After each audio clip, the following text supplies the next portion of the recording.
trouble starts at your borderline.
Hopped on the train, I saw my man, he had a L in his hand. Hide it from the beast, at least I catch a buzz before I hit my block. I take a mega hit from the on the good ship. Lollipop, move the hop, so I can put the hip in the grip. Everybody slip so I can take a trip to the dip. Dig a deeper hole, microphone control with soul. Look at my hot eyes and tell me how could you be cold. I'm coming to you from the underground with thunder sound. Number one question, yo, how can I be down? Well, I tell you, bring your lighter and roll your finger back up on your lighter so you see the fire singer. Flow from left to right, then front to back. Herbal verbal letters give the mic contact. React whenever I keep the head scoping. Don't front, you know I got you open. Don't front, you know I got you open. It's the original heads meeting the original crooks. Don't front, you know I got you open. Check my dialect from a diaphragm, my man. Don't front, you know I got you open. It's the original heads meeting the original crooks. Don't front, you know I got you open. Check the dialect from a diaphragm, my man. Me and my crew walk the streets at night like looking for the right one, baby. If it's payday, I'm at your doorstep. I never sweat swinging the app nowadays, cause my rep is known for the strict status. Trade like toys in the cypher with my boys. We be getting busy, wreck a shop and drop the top and make the seeds pop. From the lie that sparked last night in the dark, I be dedicated to the moon cause it's black. Resurrect, come back, tell me about the other side, Jack. Now we going back to who got the props. When I blew up the spot last year on the box, pressure to come back with another fat single. Not too underground to make you stop when you mingle. We'll bust it, pay attention to the third verse, and I'ma take you to another level first. Yeah, don't front, you know I got you open. It's the original heads meeting the original crooks. Don't front, you know I got you open, and you're sweating peep show #1 DJ. Don't front, you know I got you open. It's the original heads meeting the original crooks. Don't front, you know I got you open, now you're sweating peep show #1 DJ. First of all, listen, I'm letting you know that when you see me at a show, you better prepare for the flow right away. I'm dimming the brighter day, it's never sunny. Still on nothing move but the honey out the pay. So I enter the brother zone. I come to the front of the stage to let you know who's on the phone, leave it alone. See, it's a hip hop thing, not a fake drip drop thing with corny ass slang. You can fool the rest, but you can't fool me. See, the best school me, for the simple fact it's the G.O.D. Buck to the shot, steel to the tech, then rock to the rock. So forget the past, no more shorty. Strictly buckshot, I rock it 1 down to 40 below. I got to let them know that I elevated levels higher every time I felt the fire. People try to diss when your jam got cold. Used to be the man, now your band got old. I know the plan, so I keep them scoping. Don't front, you know I got you open. Don't front, you know I got you open. It's the original heads meeting the original crooks. Don't front, you know I got you open. Check the dialect from a diaphragm, my man. Don't front, you know I got you open. It's the original heads meeting the original crooks. Don't front, you know I got you open. Check the dialect from a diaphragm, my man.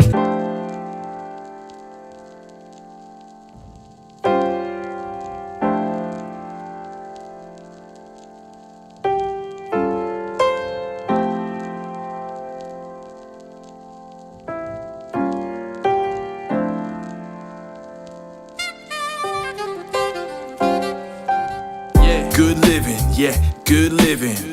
Good living, yeah, it's good living. Good living, yeah, good living. If they got a bad vibe, tell them nah, good riddance. Good living, yeah, good living. Good living, yeah, it's good living. Good living, yeah, good living. If they got a bad vibe, tell them nah. Cause God is grace, God is good, let us thank him for this food. When we hungry, when we full, with no money we can pull. As a kid, I just wanted to be cool. As a teen, I just wanted to be rich. In my 20s, I just wanted to pay rent. Hit 30, realize I'm broke as shit. Now I'm 40, all I want is a crib. Before 60, God willing, everybody alive survive, that's called living. So God is good is what we tell to our children. Good living is 3 meals a day, plus a bed where your head lay. All your bills and your rent paid, plus a good paying job to reward you for your good grades. The way you feel on a good day is the way you should feel every day. Good living isn't just being hella paid. Good living is finding ways to sustain in your special place. So if they hate, let them be a hater. All right, people, how y'all doing today? We got it is what it is. It's hump day. We got the Bruvs Unite going on today. We got our main man all the way from across the pond, James. What the hell's going on, buddy? How you doing? Oh wait, I forgot to turn down. I gotta turn down the music. Hold on. I gotta turn down this music. This VLC. My audio. I hear you guys. You're yelling at me right now. Ray, turn down the music. Turn down the music. Oh, we faded it all nice. All right, James, what do you got for me, bro? How you doing, dog? Oh, if I could go a day without hearing about tech issues, I'd be a happy man. You know, I used to be young and handsome. Now I'm old and wrinkly. And it's all been since I got on the live streams. And I'm involved in all these conversations about tech. And I'm like, I have no idea what they're talking about. I'm just going to nod my head and pretend. You know, I'm just going like this. And hopefully no one will notice that I'm winging it by the seat of my pants. You know what I'm saying? Like Johnny, the audio engineer, great interview. Loved it. But didn't understand a fucking word of it, you know what I'm saying? Yeah, Johnny's really technical, man. So yeah, for sure, he's very precise. We also got our main man, Miami John, all the way down from Miami. Is it cold down there, John, or is it still summertime? It's freezing. I might die. It's gonna hit like 50 degrees tonight, and I am just not equipped for this kind of weather. Yeah. Now, don't you guys have the iguanas that fall out of trees now when it gets this cold? Yeah, we do. It's kind of wild because you see them running around all over the place. Obviously, they're not native to here, but like back in the day, like reptiles were like the cool thing, so everyone had one. But then, you know, people don't realize they get to be like 6 feet long, and they just toss them out into the wild. And now there's like a wild population here that just keeps breeding. And yeah, they just start falling out of trees. It's fucking wild. You'll see them. No. What did you say, James? That's what he meant to say. That's what iguanas, but you know, I mean, the wording works either way, right? Well, wait, what'd you say, James? What was that? He said wild people that are breeding out of control, and I said, what, you mean black people? Oh, yeah, I did not say people. Yeah, also do not like the cold. Yeah. All right, I'm going to jump in the chat real quick to say shout out to everybody in the chat. We got Pat, shout out to you, of course. We got Mr. Jakey, let's fucking go. Good to see you, buddy. We got Professor Grass out there. He says he's managed to get home. Bruvs Unite Wednesday, let's fucking go. Grass, I hope you're doing okay out there in all that snow. We got, who else we got out there? We got Ric Flair's hair. Woohoo! Always good to see you, Ric Flair's hair. I hope you make it back on Twitter soon, bro. I know they kicked your ass off for being funny. I haven't seen him in ages. He got kicked off again? Yeah, he got kicked off again. The poor. All right, we got Hillbilly Harry out there. How you doing? Shout out to Hillbilly Harry and all his good wares. I think he delivered me a pretty nice package the last time I saw him, so thanks for that, bro. Who else we got down in here? We got Zaid. Shout out to Zaid, my fellow Shelby County High School alumni. Shout out to you, bro. Hope you're doing great today. Blue Lotus, hope you're doing good. Hope you got that new desk all set up. It looked pretty good. Hope that's all kicking ass. We got monk fruit sweetener recipes. Let's fucking go. Shout out to you, bro. We got, of course, Third Well Politics. That's John. Give him a follow over there on Twitter. He's in studio today, cutting it up as we always do. Who else we got? We got anybody else in here that I... Carrie C., how could I miss you? She says, boys, boys, boys, boys, boys. You know, boys being boys. Just having a good time. Ric Flair's hair says, they killed him. Carrie says, shout out to Harry. Harry says, shout out to Carrie. So, James, our first topic of the night... If you want a really good anthem, if you want a really good, like, Bruvs anthem, check out Boys Will Be Boys by the Ordinary Boys. That's a really good, like... That's a really good geezer anthem. No, I'd love to do. We do. We need a Bruvs anthem. I'm working on a new intro right now. We're gonna do it like Snatch. You know, the whole Snatch intro. I thought that would only be fitting. But Vito's got to make a cameo, though. Vito's got to make a cameo. Like, yeah, I'm trying to get him on. I'm trying to get Vito on, but he said he don't want to come on. I invited him on for an interview. He said no. Of me. Right away. If I was Vito, I would be scared of me because I will be absolutely merciless for that. No, I like Vito. I will be shitting my pants. You should do an interview where I'm not involved because it's way above my pay grade. You know, you talk about the intellectual stuff. So keep him off of this stream because I will ruin him. No, I tried to get him to have a little interview one-on-one, but he said no. He might think it's a hit job, but it's not. We're just going to talk about creativity. So Vito, if you see this, come on, let's have an interview. Let's talk about it. Why do you want Vito to be on there if it's about creativity? What's he going to contribute? No, he's got good input. We'll talk about it. That'll be a really interesting interview. And then if he wants to come on Bruvs and chop it up with you, James, like the pugilist he is, then we'll do that. He fears me. They all do. They fear me. They fear it because I don't play the game, you know, where they're all like on a pedestal and, you know, I don't do the big time game. I'm not really into that. I either like you or don't like you, you know what I'm saying? Yeah, no, I like it that way. I don't like the game either. If I don't like you, I just try to focus on talking about some sort of process or topic or production or something like that, so we can have a good conversation. D-Wag's always telling me about this mythical clout. I don't know what it is, but apparently certain people have got it, and I have to interact with them to get it. Well, nah, that ain't my game. You know what I'm saying? Yeah. I'll do it my way and in my time. You know what I'm saying? I don't need other people. No, facts. Yeah, you let me do the politic, and we'll shoehorn our way right in there. We got exactly. You're the guy that does it. You're the guy that can schmooze them, and I'm the guy that can yeah, hit him and the shaker. Yeah, hit him with the right cross. You know what I'm saying? A wheeler dealer. That's right. We got Carrie C in the chat. She says she's making cupcakes. I'm all up for that, Carrie. She says I usually dork out when my headline's on so he misses out on the fun. But now he was home in time for ROTC. Great. I'm glad everybody's at home. I love the face on them. You should put my face on the cupcakes and sell them. You'll make them in. Yeah, love the ROTC guys. What we were going to talk about real quick on the top is that whole Scarlett situation, bro. James had a little interaction with Scarlett, and I know John. Maybe you don't know about Scarlett, John. Do you know about Scarlett? Have you heard about her? I mean, I first became aware of her when Mersh was posting all about her. Yeah. So it was a while back, but like I don't follow all of these people. I follow ROTC guys. I follow you guys, but I don't get involved with all the side quests that you guys go on. all the OnlyFans and all that good stuff. Well, James, break it down for John a little bit so we can bring him up to speed on what's going on, and for anybody in the chat too. Scarlett is a broken and damaged tart with a heart. You know what I mean? And she's found herself in this terrible situation, right? Where she used to be was she a big time porn star, or was she just a porn star? I think she was just an OnlyFans girl, really, to be honest. Yeah, I don't think she did professional porn. I think she just did OnlyFans stuff. Yeah.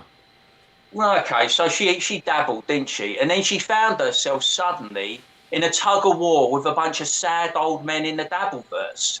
Yeah. And then somehow I got into it because Mersh was talking about it, and I find Nightwave entertaining. I do enjoy Nightwave. It's but I can't really watch it because it's on at 2-3 in the morning, so I have to catch little bits and pieces throughout the day. But then I think they were on good terms, weren't they, through Mersh's girlfriend? I don't know the bird. Some ice bird. It's got, I don't know, something like that. Ice dancer, and then they had a little falling out behind the scenes, didn't they? And then in slipped the Southern dandy himself, Ethan Ralph, King Pig. So King Pig thinks I'm gonna get her on stream so I can get at Mersh, right? But then the strangest thing happened. He got a bit misty in the eyes. He got a bit love-struck, and he was hooked, mate. And then the following day, he did some kind of alcohol pill stream that lasted about an hour, where he was fading in and out, confessing his undying love for a porn star. And it's I'm fixing to holler and bang that bird, boy. Yeah, that's crazy. Yeah, he got all love-struck by her. On the John in the chat, shout out to On the John, bro. He says a number of blacked productions. So apparently that's the kind of porn that she did, the blacked. If you guys know anything about that, I guess he's talking about maybe a black house or something like that on the John. Is that what you're talking about, bro? No, but no, for real. So then it does look like that Ethan Ralph got bit by the love bug a little bit, and he's all about this Scarlet girl. So what does that mean to you, James? What the hell's going on there? I don't know. He's sad and lonely in Mexico. I was very profound, wasn't I, the other day? We all laughed about this because I've got this reputation of being somewhat, not as sharp or as smart as the other people. So it was really late at night, and I was up for some reason, just pottering around. And then I had this really profound moment where I reeled off 4 DMs in the chat explaining about how Ethan Ralph is explaining about him, how he's really addicted to social media, and he's really addicted to the game. And even though it will be better for him now because it's over, to just walk away, get a normal job, try and reconnect with his family, he's so damaged mentally. I don't know if it's childhood trauma, but it just manifests itself. This man just can't hold it together. And then he has no real friends, he has no real family, he has no real interaction with women other unless he pays for it. You know, those donkey shows in Mexico that I hear all about. He's like, and then Scarlett comes on, right? And Scarlett she's still a bit of a salt. She's still a bit of a looker, you know. I know she's been banged out, but like she's still, you know. And there's this bird who's talking and saying nice things to him, right? And he's not used to it. He's used to people hating him and dogging him and slagging him, quite rightly. So this tart with a heart shows him a bit of kindness, and he goes all gooey and misty. He and did. He gets the did, love bro. bug, and that's the saddest thing when a man is so beat down and broken that any woman shows him a bit of affection, and he's practically on his knees. He professing his love for her. Yeah, that was rough to watch. It's like, boy, that Ray can't do no art, man. I'll tell you, a blind man's a better artist than that Ray. I'll tell you, Stevie fucking Wonder could do better art than that Ray. But I know a fine bitch when I see one. And that Scarlett might have been with more black men than I've ever seen in my life. But I'll tell you, I would smash the shit out of her in Mexico. I might even take her to Vegas, you know. No, facts. Now, my question is this. So Mersh, you know, he was very, you know, kind to her. He was the only one that was trying to help Scarlett out. He wasn't trying to exploit her. Nice to her. What are you talking about? You too, but you kind of wanted a banger too, didn't you? A little bit. This is slander. This is absolute slander. Well, but you know, so Mersh was being nice to her. He didn't want to exploit her or whatever. And then she shits all over him and goes on everybody's show and shits on Mersh for no reason. Like, you know, is that the nature of all women? Chat, help me out. That's the nature of the internet. Loyalty, right? Loyalty is like, it's so rare on the internet. You know what I mean? When you get a group of people, everyone goes under a banner of some sorts, don't they? It's like Dabbleverse, Comicsgate, Ripperverse, what would it used to be, Defend and Menace. How many of them are still together, still friends on or offline, still stream together? And they snake each other, don't they? Like, I'm a loyal guy, right? I have never snaked anyone online or offline, and I will never snake anyone online or offline. If you're with me or if you're with us, I'm there. That's why I get like vexed with people. Like, I wasn't a fan of what like Ethan did during the Trashcast days, where when you were a pal with Ethan, right, he was solid with you. But as soon as you were slightly on the outs, he was an online grass and leaked all your DMs. I would be fucking fuming if someone did that to me. Because that's like confession for me. That, you know, people say, well, don't put it in DMs if you don't want someone to leak it. That to me is like, I'm being a stand-up guy. You be a stand-up guy too. And there isn't many stand-up old school guys online. I'd like to think that I'm one, you know. I'm not about to snake people. But you see Ethan Ralph, he's like King Rat, King Snake, isn't he? Oh, man. And in the Dabbleverse, they're all like trying to climb, aren't they? I can't think of anyone in that group or sphere that I actually like. And I think Mersh is finding that out. Like, he was kind of friendly with Melton, wasn't he? But that Melton's a fucking drip. He's an absolute rip. You know what I mean? He's a snake. He'll try and, like, kick and scratch and to get to the top. But this is how down bad Scarlett is, right? Scarlett, I think she said online to Ethan Ralph, she said, like, the only two people that she can trust is Ethan Ralph and Nick Recader. Well, I thought, shit, God. You're so damn bad, right? Because both of them want to bang you out. Yeah, you know what I mean? Nick's your friend because he wants to have a threesome with his missus. And Ralph's your friend because he'll bang anyone with a pulse, mate. I'm telling you. So you are down really bad, darling. Yeah, facts. We got On the John in the chat. He says he hopes Ethan and Scarlett get together. Yeah, that'd be facts. There was Big B Trucker. He makes a really good point. Shout out to Big B Trucker in the chat. He says it's just like an E2 in the military. She said hi to me, and I'm gonna marry her. Yeah, you get this weird delusion that you get all that kind of love. You know, younger men especially. You know, when they get around women. Wow, she gave me a little bit of attention. John, isn't that how it's like? I heard one time that somebody told me that women climb their way through the top on their back, and men climb their way to the top by stabbing other men in the back. What are your thoughts on that? I think there's definitely, I mean, not obviously, you know, not everybody, but yeah, it's pretty legit, right? I think so. Like the guys at the top, you know, they definitely stabbed some backs on the way there. That's for damn sure. And I mean, if you want to talk about the women thing, look at the list of world's richest women. It's like there's Oprah, and then there's a bunch of divorced women. Yeah. Yeah, no, facts. Shout out to Curly in the chat. He just showed up and said, "What's up?" Now, John, do you think that we're in an era of prostitutes? Is this like a new era? Oh, I mean, come on, yeah. With OnlyFans, like prostitution is decentralized now. Yeah, it kind of got that way with the first Instagram was the first big one that I noticed that kind of it was that soft push, towards getting attention for the way they present themselves, and then of course, yeah, it's weird because with Instagram, I didn't remember it always being that way, and it kind of became that way at some point. I don't know, maybe within like the last 5 or so years is when I really started to notice it's just like tits and ass all over the place on Instagram now. Yeah, you can't get any traction on Instagram. I can't find it. Someone better tell me. I've been looking high and low, and I can't find any of that shit.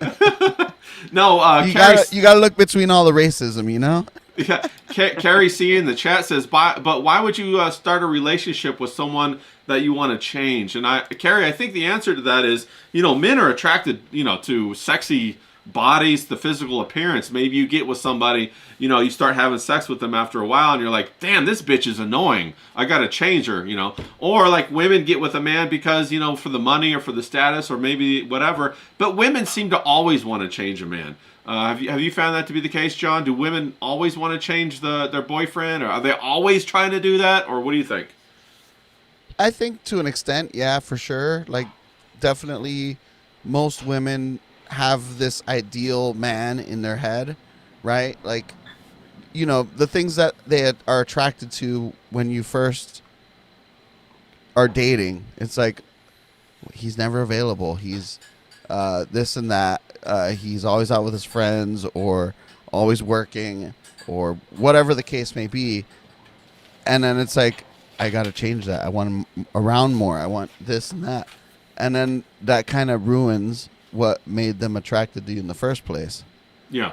So I think there's definitely always an element it's of the it. theory, isn't it? They marry them, then they mould them. Yeah. You know what I mean? So they get them to the altar, and then once they got them to the altar, they kind of distance them. So they start distancing them from their family. They start distancing them from their friends. Boys' night out, like Friday, Saturday, that stops immediately. They get pregnant as soon as they can, so it's more like family-orientated time. And then, like, say if you wanted, like, you had a season ticket to the football. I've known from my family members, they used to go every Saturday to the game, like every other Saturday. So, like, home and away, they go. And it was like, that got nipped in the bud straight away. You know what I mean? Football went on the back burner. Football was like once or twice a year. That's what happens. They mould you into the person. They marry the person that they think you could be, and then they mould you into the person that they want you to be. That's my experience with me. They got no chance of changing me because I'm too stupid to learn. Yeah, facts. Now, chat, do you think that women marry for potential and men marry out of lust? What do you think about that, chat? Let me know your thoughts. Throw it down in the chat. James, have you had a lot of women trying to change you? When they, first they're really attracted to you, and then they want to change you, and then if you do change, that kills the romance, doesn't it? Yeah, I think it's like we're old school, aren't we? So what happens? You meet a bird at like 5 to 2 on a Friday or Saturday night, right? You go back to their place, you sleep together. If you like her, you leave the number, and then you start going, like, you meet her in the day, you take her out on a date, or you take her out in the evening, and sometimes it's as flat as a pancake, there's no chemistry, so you knock it off, and then sometimes something builds. And you'll find, and I found, like, one of the relationships I was in, she didn't like the way I dress. Like, I'm like a casual dresser. I wear, like, fashion brands, tracksuits, jeans, kicks. I don't really wear, like, suit. I don't own a suit. I don't wear suit and tie. I don't wear dress shoes. You know what I mean? It's not really my bag. I got some loafers and shit like that, and espadrilles that I wear, like, for fashion, hook it up with some trousers. But she was like, she really was badgering me about changing the way I look. She says, you look like a chav, you look like a thug. I can't really take you out with my friends, or when you go, can't you dress up when we go around my parents' house? You know what I mean? It looks like you're not bothered or you're not interested. Looks like you just come from the football. You know what I mean? So she kept nagging onto me like that. And like, if a woman nags me, I don't like a woman nagging me or telling me what to do. You know what I mean? Like, I like to do my own thing. You either like me or you don't like me. You liked me in that instance, but then it's like you want to tweak and change me. That's not going to work, is it? Because you have to become something that you're not. Now, I mean, like I swear a lot. One time there was a girl that I was with. She didn't like the fact that I was swearing all the time. She says, over here, if you heard the saying, swear like a trooper. You know, it's F this and blind this, every other word. Don't you know any other words than swearing? And I'm like, yeah, but that's the way I speak. You know, I swear all the fucking time. Look, I just did it now. Yeah, facts. Now, we got On the John in the chat. He says, women encourage behavior that actually makes you less attractive to them. Something to be mindful of. Welcome, Professor Grass, to the stream. Professor Grass, what are your thoughts on that? You're a successful man. You've got under your belt. You're married, and you're more successful than us old single guys out here trying to catch a woman. Did your woman try to change you? How was that? I'll tell you this, man. My woman has only ever tried to change me into the best version of myself.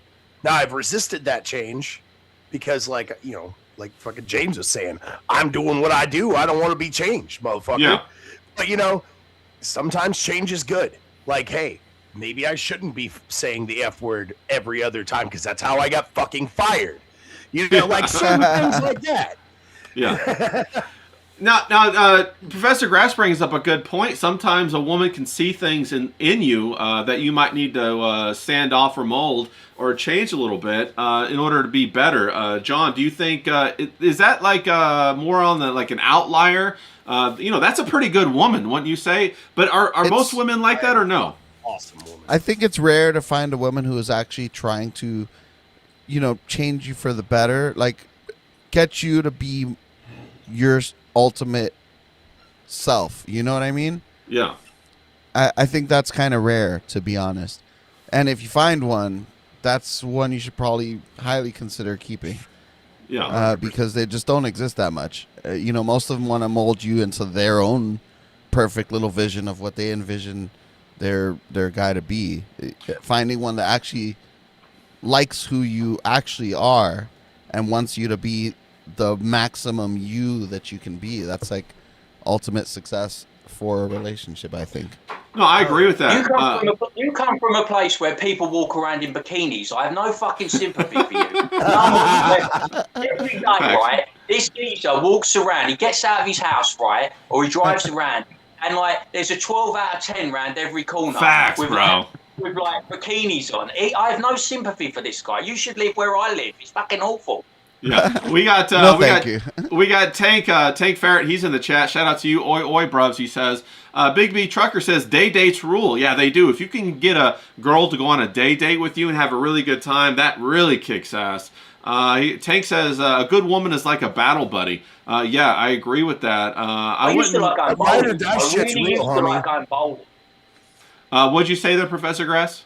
Sorry, the ride or die shit is real, man. Like, this chick will fucking go to the fucking breaks with me, man. I know she will. That's why I married her. I know that she is on that fucking level. And like John was saying, improving my ass. Yeah. No, I agree with that. But that's James, is that hard to find a girl who will be a ride or die girl nowadays? It seems like there's so much influence coming from so many other places that women kind of get distracted by. Do you find that to be the case, James, or no? That's not really an English mentality that I've ever found. You know what I mean? I think. Oh, really?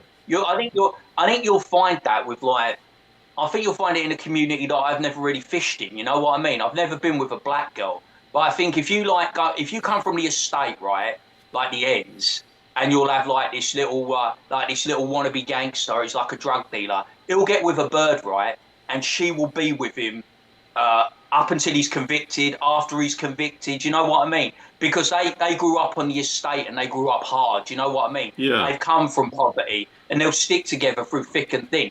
But in white culture, in the white culture in this country, people are fucking cutthroat, man. They'll just they'll go for the next big thing up. If they see a bigger fish out there, they'll go for it. You know what I mean? I think it's more in this country, it's more an ethnic culture where they'll stick together through thick and thin.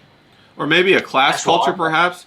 And class, yeah, as well. If you're off. Like I say, if you're from the council estate or you're from the ends, you've known hard times and you might be able to weather it.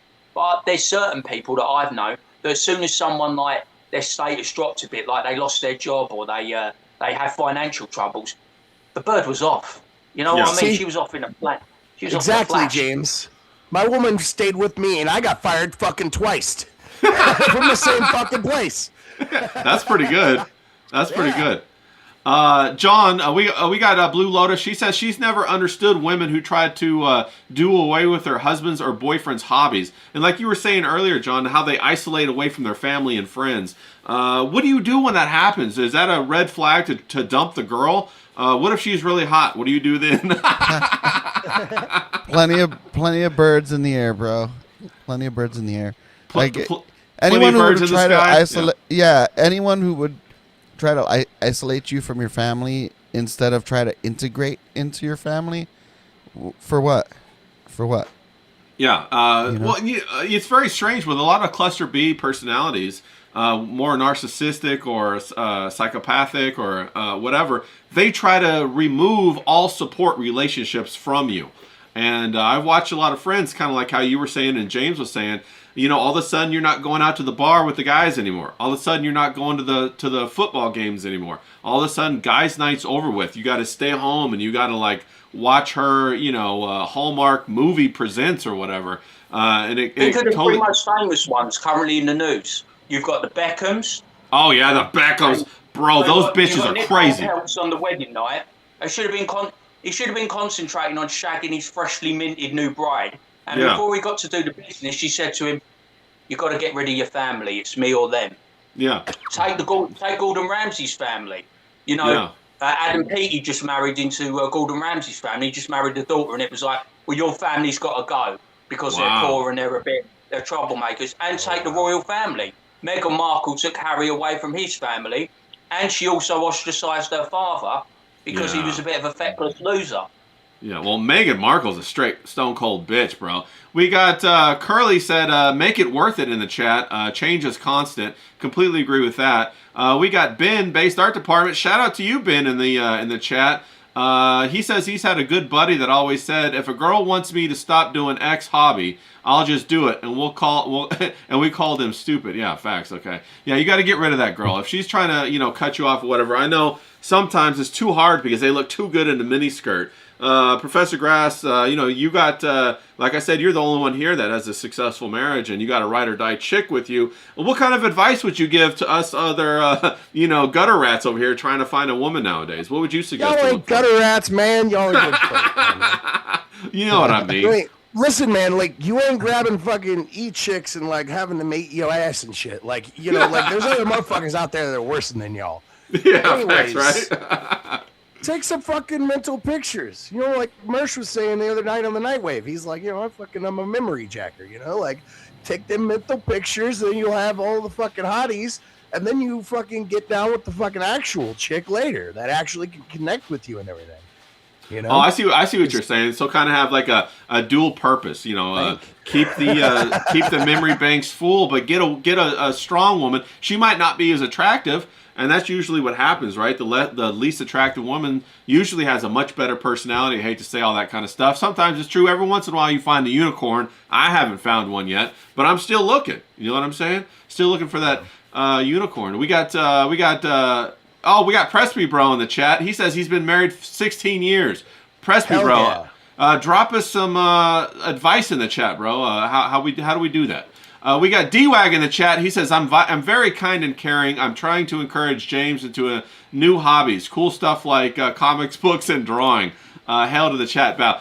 So D-Wag's... all those comic book widows out there. All those comic book widows. No, I reckon, look, D-Wag, you've got to listen to me now. I'm going to give you some advice, right? Because your boys in Comicsgate ain't helping you, bruv. So what you got to do, you got to get your boy Zaid and you got to get D-Wag. Your boy Zaid, and who's the other one? It was both D-Wag.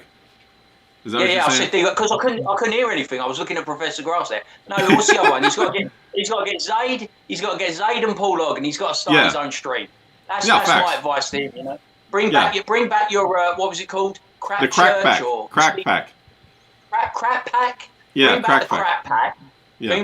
Crap pack. I think it's a crap pack. Bring back the crap pack, and then you'll be minted, mate. Yeah. We got Blue Lotus in the chat. Well, fuck, it just moved. She says, it's tough, but you have to overcome biology with rationality.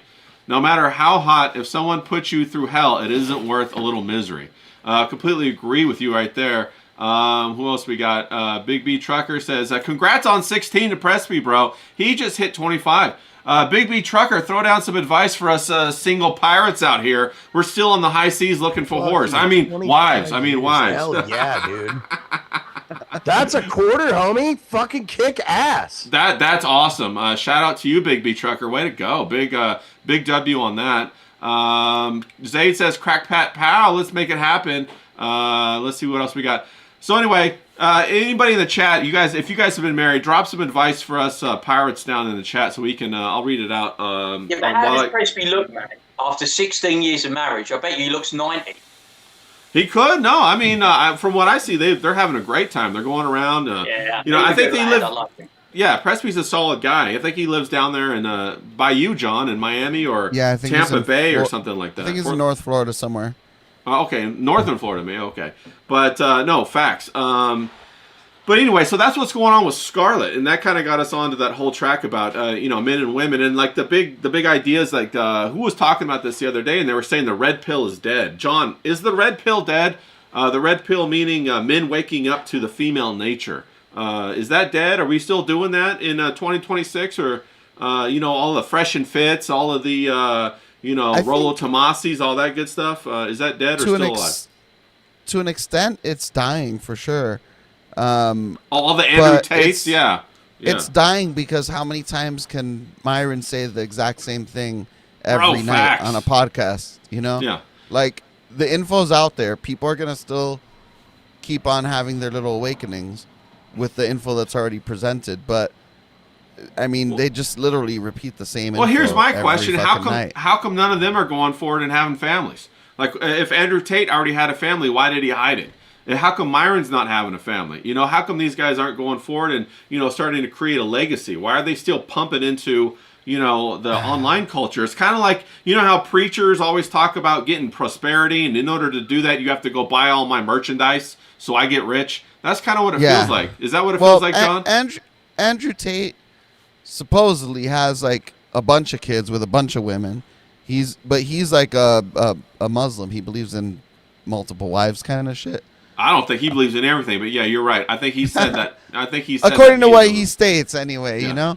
As for Myron, I mean, man, honestly, like if you're a guy who, aside from his like fresh and fit stuff, like all his political takes, if you're a guy who has edgy political takes like that in this climate, it's when you're at the level he's at, it's kind of hard to have a family and protect them. You know what I mean? Well, I mean, he should have a family and just go on and keep doing what he's doing.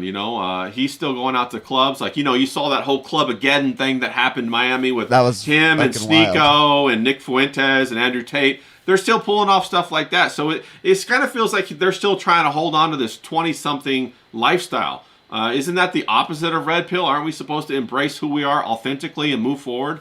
What are your thoughts on that, John? In the true definition of red pill, but not in their... not in the quote-unquote manosphere equivalent of what they define red pill as. But, like, if you view the red pill as, like, the Matrix waking up to reality, then, yeah, you're absolutely right. But that's not how they define their red pill. So, in that sense, no. I agree. We got Tank Ferret. He says 15 years of marriage. What were you going to say, James? Well, I saw a clip on X yesterday of Nick Fuentes, and he said women are annoying, and he's too intense to be in a relationship or get married. He said he's a go-getter. When he wants to do something, blink. He wants to do it right there and then. And he says he can't have like a girlfriend or a wife or children holding him back. He says he's highly focused, he's highly driven, he's highly motivated, and family life would just hold him back. And he just finds women annoying, otherwise known as being a gay. Homosexual. I was gonna say I think he's highly homosexual. Yeah, facts. What were you saying, Professor Grass? Did you say something? Yeah. So to your point, homie, the green pill is dead. Oh, okay. It is finished. It is dead, and it is time to hail the red pill. No, wait. The green pill. Yes. I got all fucked up. I was gonna say you had them backwards. I was like, "In green pill, your thing though, or why are you killing that, bro?" Yeah, I'm just kidding. I'm just fucking. Yeah, no, I got you. No, what? So elaborate on that a little bit. So you're saying the red pill's dead. Embrace a larger, call to truth. Do Is that what you're saying? Bigger overlook on everything, homie. Like, yeah. Why the fuck are we looking towards these creatures, these fucking things, these people that have these both sides, this red and blue sides taking over our world? Embrace something new. Whatever creative new thing that is, do that instead. Yeah, be authentic. Yeah, be authentic, right? That too. Oh, fuck. Too many fake people out there. Yeah, facts. We got Mr. G. I kind of go on, John. What were you going to say? I was going to say, I agree, be authentic, but some people's authentic selves are pretty fucking pathetic. Well, Let's be real. Well, you got to work on yourself. We talk about them all the fucking time. Yeah, you got to you got to work on yourself before you jump in the spotlight. If you want to do that, nobody just starts off like owning their own company. You got to work your way up, kind of thing. We got Mr. Jeeky in the chat. He says, "Nice seeing long-time married folk in here. This year will be 22 years for him." Shout out to you, Mr. Jeeky. My advice is you always want your woman chasing you. Never show too much interest. I think that's a fantastic piece of advice. Based art department, Ben, he says, tip 1, lose the mustaches. Bro, come on. Well, I'm just getting my mustache in. You gotta grow a beard. That's what it is. That's what he just said. Just grow a beard. No one likes half-assing. Oh, bro, come on. This is like the French tickler. James, what are your thoughts on that? You are an artist, though. You can pull off a fucking mustache. You are an artist. Just keep the stubble.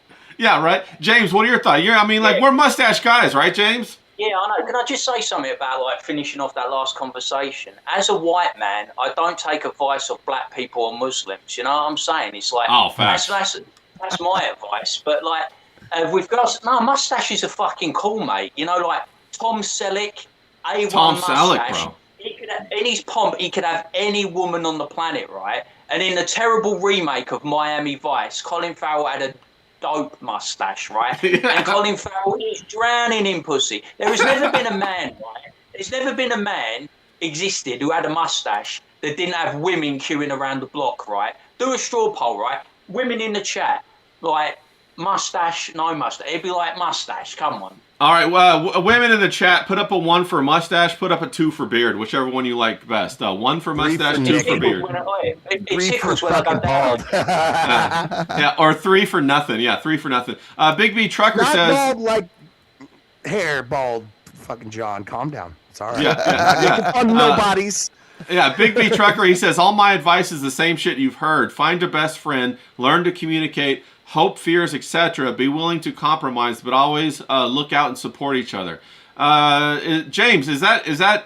Have you had many dates like that where you've had conversations with women about your hopes, fears, and dreams, or how do you get there? What are your thoughts on that, James? I shouldn't really be giving advice because if you notice something, everyone in the chat's been married for 20 fucking years, and I'm single. You're single, John's single. The only one who should be giving advice is Professor Grass. You know what I'm saying? No, don't do that. Or let me go to Professor. Let me go to Professor Grass then. Is that what you guys did? Did you guys have conversations like that while you were dating, you and your wife, before you got married, about your hopes, your dreams? Did you talk about kids? How did it all go? Today we only hear as men, bro, get her out there, get her fucking panties off, pound it down, and then what? Then deal with it? What are your thoughts, Professor Grass? All right, man, I'm going to be real with you. We had conversations about, hey, what we could do, what our future plans are, how many kids we might have, all this stuff. But before we got married, we sat down with her preacher and we sat with the Bible and the preacher and we did there's certain verses in Leviticus and stuff like that we sat and talked to the preacher and he told us about love and in the Bible, what Christ believes whenever you go and do this union, when you're making two people be one, and it's a beautiful thing. If you're not a Christian, hey man, whatever, but that's how I did it. And it helped. That structure is important. And how's the the family beyond just you guys? What do they call it? The external family or the extended family? That's the word I'm looking for. How's the extended family situation? Do you guys have that? Do you not have that? What's that like? Well, on her side, where everybody's like Christian, goes to church every Sunday, and they're all together every Thanksgiving. Everybody's all together. My family, where people have kind of lost some faith, they've kind of had crises of faith and stuff. My dad's not doing so great on health, so he's kind of breaking down and whatnot. It's like, it's a little, it's a little rough on that side. Well, I saw like the Christmas pictures. You guys look like you had a fantastic spread there, and that's kind of what I was thinking. I was like, that looks like a Norman Rockwell kind of situation where you have like a 3-generation family, and I'm sure was her side.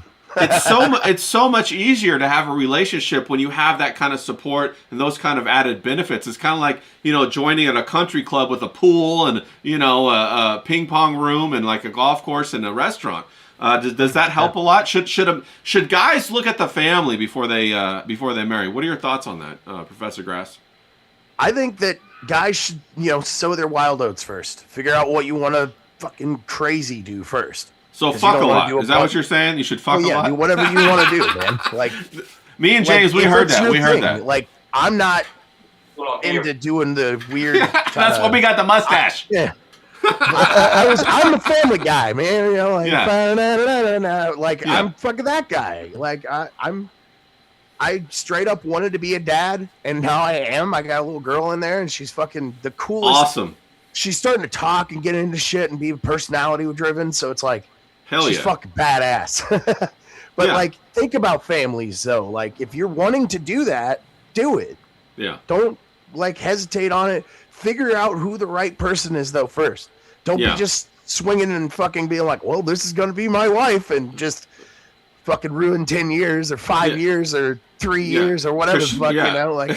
Because she's got a great ass. Now, Professor Grass. Yeah, just because she has a great ass. She's in the bank. Yeah, should we be asking, but should we be looking at the family, though, as men? Like me and James and John, we're over here, we're going out, we're going to the club, or wherever. We find the girl. Should we look at the family? Is that one way to, like, vet them out? Like, how should we vet them out? What are your thoughts? I mean, that's a good way to, like, that's a good, way to ask, just be like, hey, are you ever thinking about a family? Like, because around look at their extended family. Should you look at their mom, their dad, their cousins? And use that to kind of vet her out. Kind of like you're running a family credit. Not a bad idea. A credit report on the family. Hell yeah, This is my advice, right? When you meet your bird, right, and you think you're going to marry her, if she's got a hot sister, do it immediately, because when it goes sideways, you can move on to the sister. Oh, there you go. Yeah, facts. That's a good one. You don't have to get out of the family that way. We got Ben down in the chat. He says these guys are like getting girls to like status symbols. Yeah. Are all the be-all, end-all. So they sell that to the online audience. The real goal is to have a family and legacy to pass on. I couldn't agree more. And he's talking about the red pill guys. Paul OG in the chat, shout out to you. He says it's hard for Myron to have a family because he's gay. That's could be, could not be. I have no idea. It's possible, allegedly, right? Well, we got Zaid says, I bet James loses his accent when he smokes crack. I don't know what that means. Yeah, we got Tank says his wife's his tag team partner. They've been through it all thick and thin. I didn't know, Tank, you were a wrestler. You luchador and all that stuff. Darren says I'm not Muslim, but I'm cool with multiple wives. Why not have more the merrier or whatever? Yeah, facts. Have a whole bunch of kids. Remember what I was saying about those Mormons? What I was saying to you, wouldn't I? If I was a Mormon, right? Yeah. I'd have a fit one. I'd have a fit one for pleasure. Yeah. You know what I mean? There you go. I'd have a fat one for the cooking and raising the kids, and then I'd have like a nice little curvy one. It's like you want a licorice all sorts. If you're a Mormon, you want a bit of everything, don't you? Variety is the spice of life. Yeah. I mean, I've seen some people, these Mormons, they just have the same wife. You know what I mean? You know what I mean? You want to get a bit of variety. You want to get a thin one, a fat one. Yeah, what the fuck? One who's got good personality, can crack a few jokes. See, James, where I'm from, that's called having a winter and a summer squall. I like that. yourself a fucking winter squall and a summer squall. The winter one will keep you warm in the summer. That sounds cultured. In the summer, cool. We got Paul OG in the chat. He says his one wife is too many. So apparently Paul's anti-wives right there. Big B Trucker says he takes the clown pill and the black pill together and see which one wins. That's There a you good point. go. Yeah. So I'm gonna jump down here. We got Presby Bro says Magnum PI is his spirit animal. See, yes, exactly. We got some mustache lovers. We got On the John. He throws up a 3. Pat in the chat says she throws up a 1. She likes the mustaches. On the John throws up a 4. I don't know what a 4 is. Yeah, because he's Canadian. Get him, boys. He's Canadian.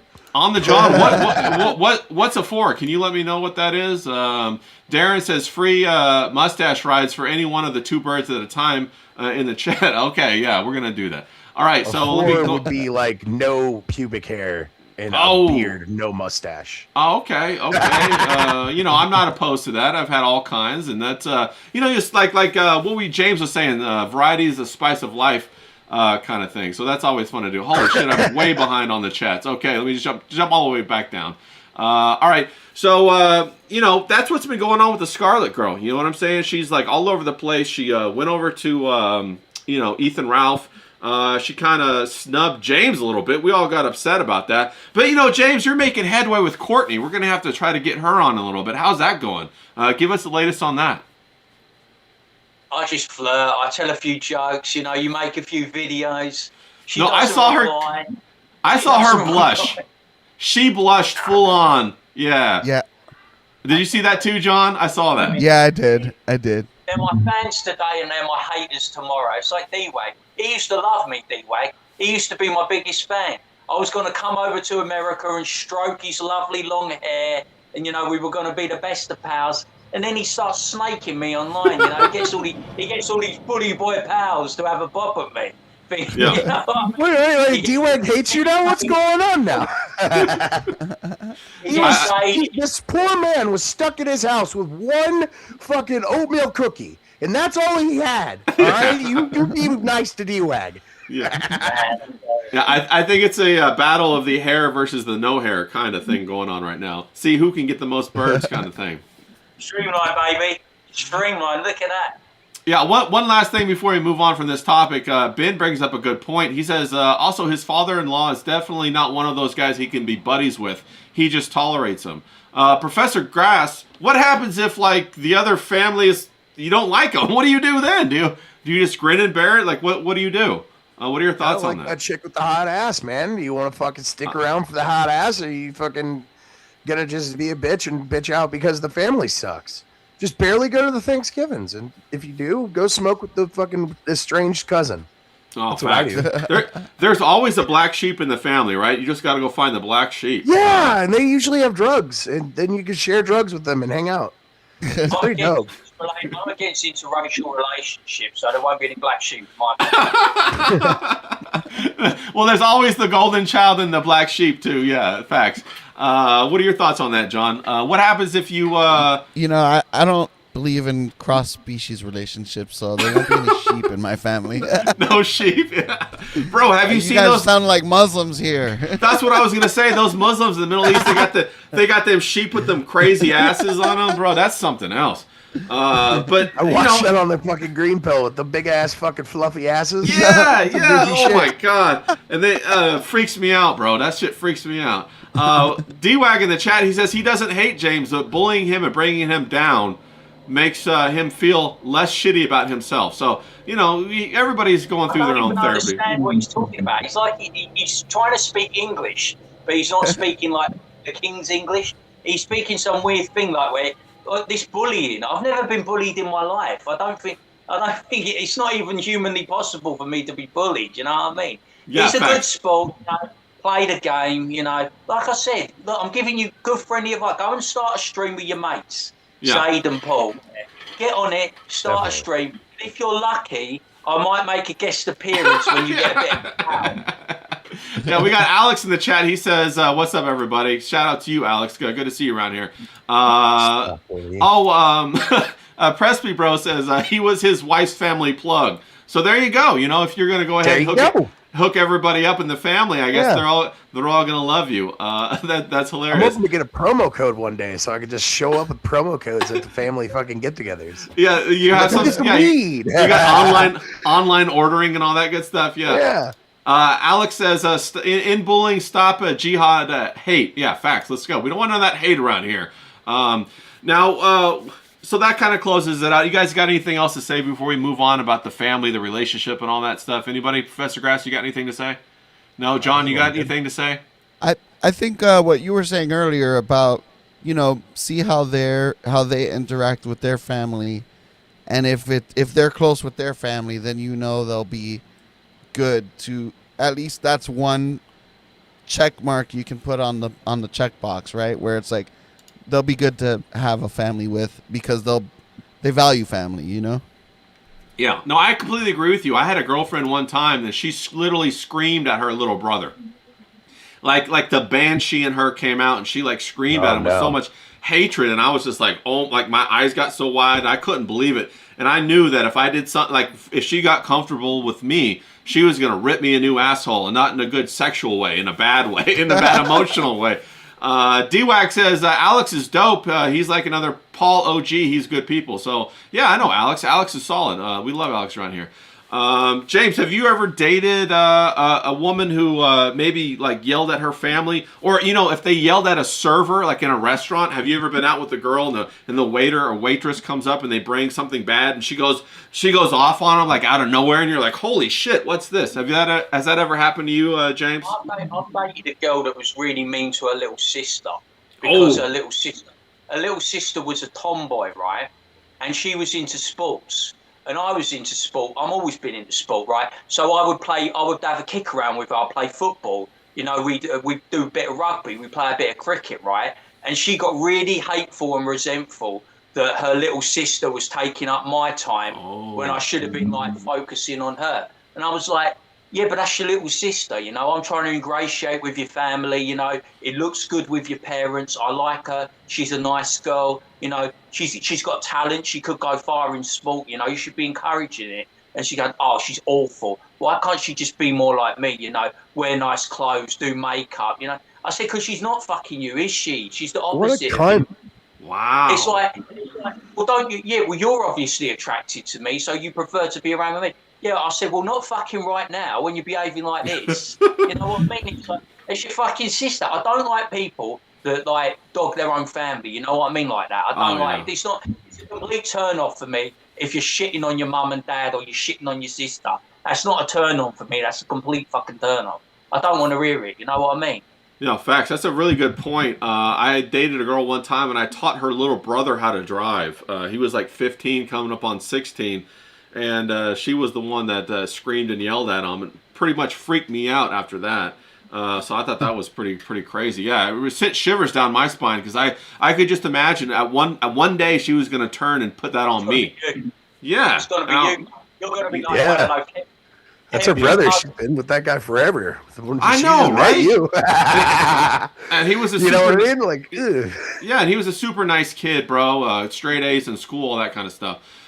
Ben says he's always be nice to waitstaff. I try my best to try to the best part of their day. He tries to be the best part of their day. Facts. Yes. Alex says family is important. Roy, completely agree with you, Alex. Family is super important. Speaking of that, we're going to move on to our next thing that we're going to talk about, and we're going to talk a little bit about what the hell is going on up in Minneapolis, bro. So, just to set the stage briefly, we got this big snowstorm coming through like this part of the America, and then we got everybody protesting the ICE, the ICE troopers and everybody in Minneapolis, and they're all the left who used to yell about, ban guns, nobody needs the Second Amendment. Now they're screaming everybody should take their guns and go out there and confront the police and the ICE people. Professor Grass, what the hell's going on? Can they keep their ideology straight, or is this just like a psyop? What are your thoughts? Oh, it's paid for, dude. Like, those people are paid for. They even showed up in my small town, dude. Like no way, they're all bro. paid for people. Like, they're not real people. Like, they're like professional protesters, aren't they? That just going to do a psyop. Wherever I lost my job, I was looking on my phone on Indeed, and guess what I found? Be a professional fucking protester. It was it wasn't called a protester though. It was called survey circulator. Oh, okay, yeah. So they got all these code words and everything. Yeah, I get that. I get the feeling. I get the feeling that it's all AstroTurfed. Miami John, is it AstroTurfed? Is it real? What are your thoughts on it? I think it's a little column A and a little column B. as for what you first said, the guns thing, right? Like, Yeah.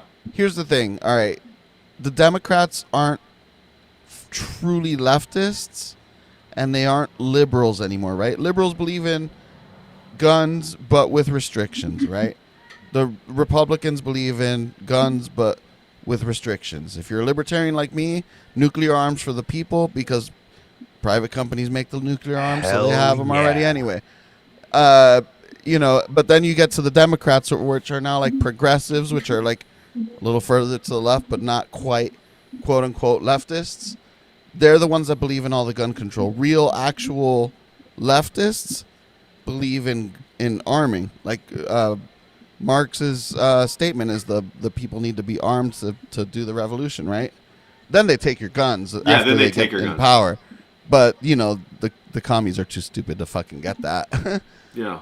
So, you know, are these people, I'm sure a lot of these people are paid for, right? I'm sure that there's probably some ops in there too. Like some, what is it called? COINTELPRO type of shit going on over there where they're starting more to make a bigger scene so that it doesn't. Community organizers. No, I mean like feds going in there to cause problems. 100% community organizers. I think they're organizing these movements as they move across the nation. Well, no, but I think it's coming from both sides, though. Like, I think people in the feds under Trump are actually trying to make it look even worse than it is. It's bad without them, but I think they're trying to escalate it more to make it look like, hey, these fucking Democrats are wild. We got to do something about them now, you know? Yeah. But then here's the thing that confuses me. If I was Donald Trump right now, right, I was elected to do this job of getting the immigrants the fuck out, right? I send in my fucking troops to do it. Not troops, but, you know, the ICE agents. Yeah, I get you. I send them in to do it, and they're getting shot at, and they're getting, you know, there's riots out of control. Why the fuck is he being a pussy and not using the Insurrection Act? Like, that's what it's there for, right? This is an insurrection. They're going against democratically elected government and a democratic mandate of getting rid of these people. Why is he not using the Insurrection Act? Because he's a fucking pussy.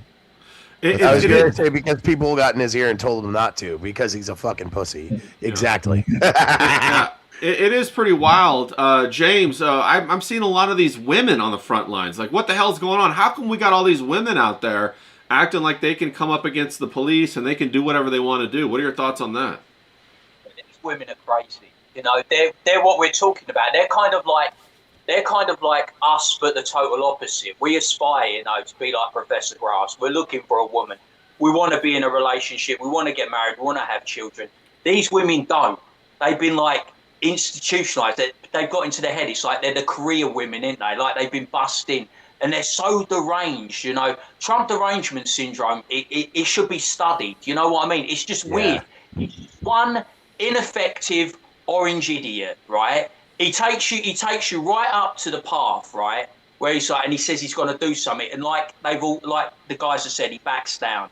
I'm fuming, right? Because I'm incredibly worried, right?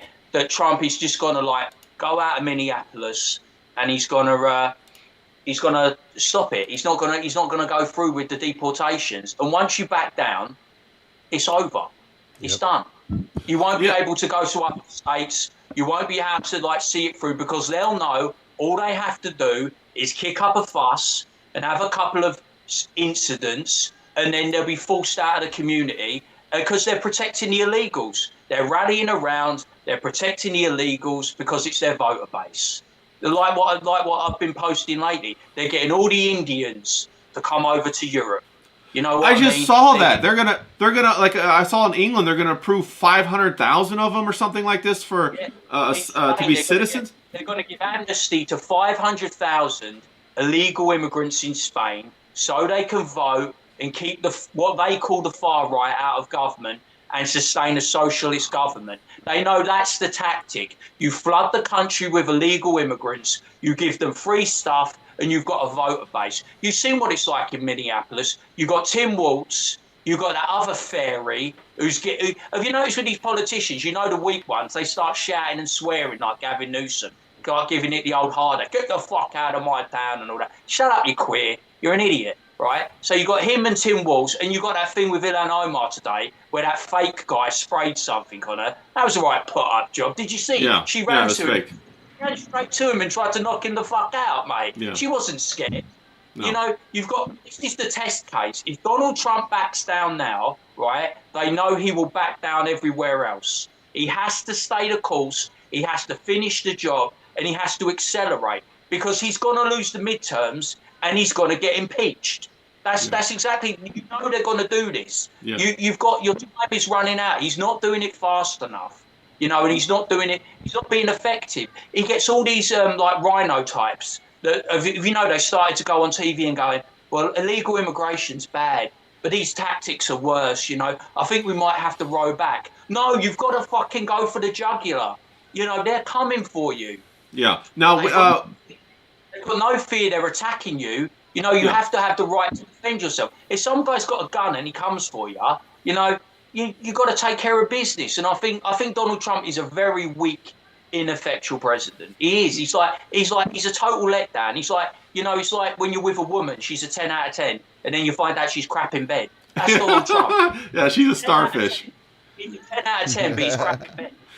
We got Blue Lotus in the chat. She says we had the same issue with Bush Jr. It's just on repeat. Really, politicians that we have before us are a symptom of their larger problem no one will address. I agree with that. I heard somewhere that Obama has actually, exported more immigrants than Trump has done thus far, which I thought was crazy. Wow. Yeah, I was like, whoa, what the hell is going on with that? Yeah. I had a question that just escaped my mind, so let me read a couple more of these chats. Big B Trucker said, hard times need hard measures. 100%. What were you going to say there, John? Did you have something? I actually do. I actually just watched, before jumping on here, Joe Rogan had Andrew Wilson on, which I was shocked that he brought him on. Andrew Wilson's like really smart, really great debater, knows his shit. And they were talking about, you know, the Democrats before Trump. And, you know, Obama, they knew him as the deporter in chief, right? He deported like 10 million illegals or something like that, supposedly. Trump has done now, I think it was like 1.6 million, but like most of them are like self-deports. Yeah. And you look at Obama when he was talking about immigration, and Hillary Clinton when she ran in 2012 against Obama, and they were talking about like further right positions than Donald Trump. You know, like we need to get them all out of here. They can apply for citizenship the right way, but no, they all have to go. Like no exceptions. This hurts Americans, kind of shit. And now it's like Donald Trump is in, so now he's the fascist, he's the Hitler, and he wants to kill all the, you know, that's what they say. He wants to kill all the immigrants. The truth of the matter, I mean, even Bernie Sanders, when they told him, oh, you want to make immigration, you want to bring in all the elite, you want open borders, and he's like, open borders, that's a right-wing thing, that's the Koch brothers. And it's true. This is the thing. The Republicans on the surface have always said they're against immigration because they know their voter base don't want, you know, millions and millions of illegals. But in reality, they've always been put legislation that's pro-immigration because their donors like cheap labor. Yeah, they really seem like they're two wings of the same bird. Do you feel like that? They are. John? They definitely are. The Democrats have always said that they're against immigration, and then they allow it to happen, right? Because they want the voter base. Yeah. So like it's a wedge issue that they're going to keep going forever because one, it gives them something to fight about, kind of like the abortion thing, right? The Democrats had power. How many times they could have made abortion passed into law if they wanted to? Never did, because then they don't have something to fight. Ooh, the evil Republicans. And the Republicans, the same thing. Ooh, we need to, why don't they pass immigration reform, kick everyone out, and start from scratch? Because they need to say, ooh, the evil Democrats, right? It's the same shit. They both do it. Facts. I got something. We got Big B Trucker here. He says they've always wanted cheap labor, and this would impact Big B Trucker. They keep saying that Americans aren't doing the job or aren't qualified, but how come we're all of a sudden seeing all these Indian drivers, truck drivers that get CDL, commercial driver's license, with no training? They can't even read English, and they're going to try to replace people like our guy Big B Trucker out in the chat. Professor Grass, what are your thoughts on that? Isn't the American worker, don't we have plenty of them? Isn't that a lie that the Americans are lazy and that they can't do it? They're too stupid now? What are your thoughts, Professor Grass?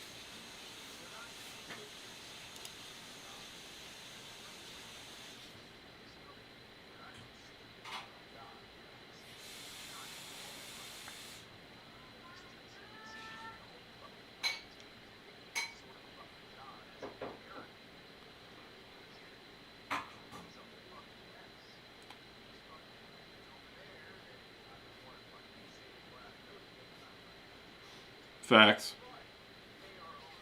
Oh, hold on a second. I just dropped your audio out. I did find out what that's all about. It was Grass, what you were saying. I basically just looked up what you were talking about, and it did. It's a compatibility layer thing. Yeah. Well, no. What it does is it goes out of phase, out of sync after a certain amount of time. The buffer overflows or something like that, and the audio gets out of sync with it, so it just drops off. And I think you're back. Okay, yeah, you're back. Go on. What were you saying, Professor Grass? Real quick. I'll try to find that thing that routes all of the audio sources for you. Okay, that'd be fire. See all if right. that helps. Dude, fucking these fellas over there in India, they get these illegitimate documents to become CDL drivers or whatever the fuck they want to do, really. And I'm sure that those other dudes that were running the fucking daycare did the same thing. They just kind of got these certifications that were fake and brought them over here, and for some reason they fucking worked. They just got the barcode right or something. I don't fucking know, because they don't know fucking anything. They don't know what the fuck they're doing in those positions. Like driving, for instance, fucking slamming into families and shit like that. But, whatever. Right. Like, fucking, I'm just a dumb American that sweeps floors, I guess. Well, facts. Well, James, back in the day, a bunch of kids could go out and get a job during the summer doing like fast food or maybe delivering pizzas. And now we have all these immigrants who do it for a career. Is that what's going on in the UK? I think this unqualified thing is a bunch of bullshit. We're taking these people from a third world country. We're training them to do the jobs. Why can't we do that with Americans or even English, like where you're at? Well, go on, James. But for me, I've always thought when it comes to like left-wing governments, socialist governments, the reason they like open borders, the reason they like immigration, because they always know it's their voter base. Basically, they tilt the odds into their favour. When they get in power, they become very addicted to illegal immigration, open borders, immigration. They always know because they're protected, they're future protecting themselves, isn't they? They're future proofing. They're basically what they've done with our cities in like London, Birmingham, Manchester, Bristol, Liverpool. They've turned them into left-wing cities where the right doesn't play. It's like with you in California, the right doesn't play. They've got no chance. You're basically throwing your vote in the bin. You're going to vote right-wing. You're going to vote for a Republican or, in my case, Conservative or Reform. And they've got no chance of winning because they've basically future-proofed the area with migrants, illegal migrants, people that shouldn't be voting, but somehow all their family vote in droves. You know what I mean? And it's like, that's what they're doing. And they said in this country, Zach Polanski, the rising star of the Green Party, he's this new like left socialist superstar, the homosexual buffner with the weird teeth. Looks like he could strain gravy.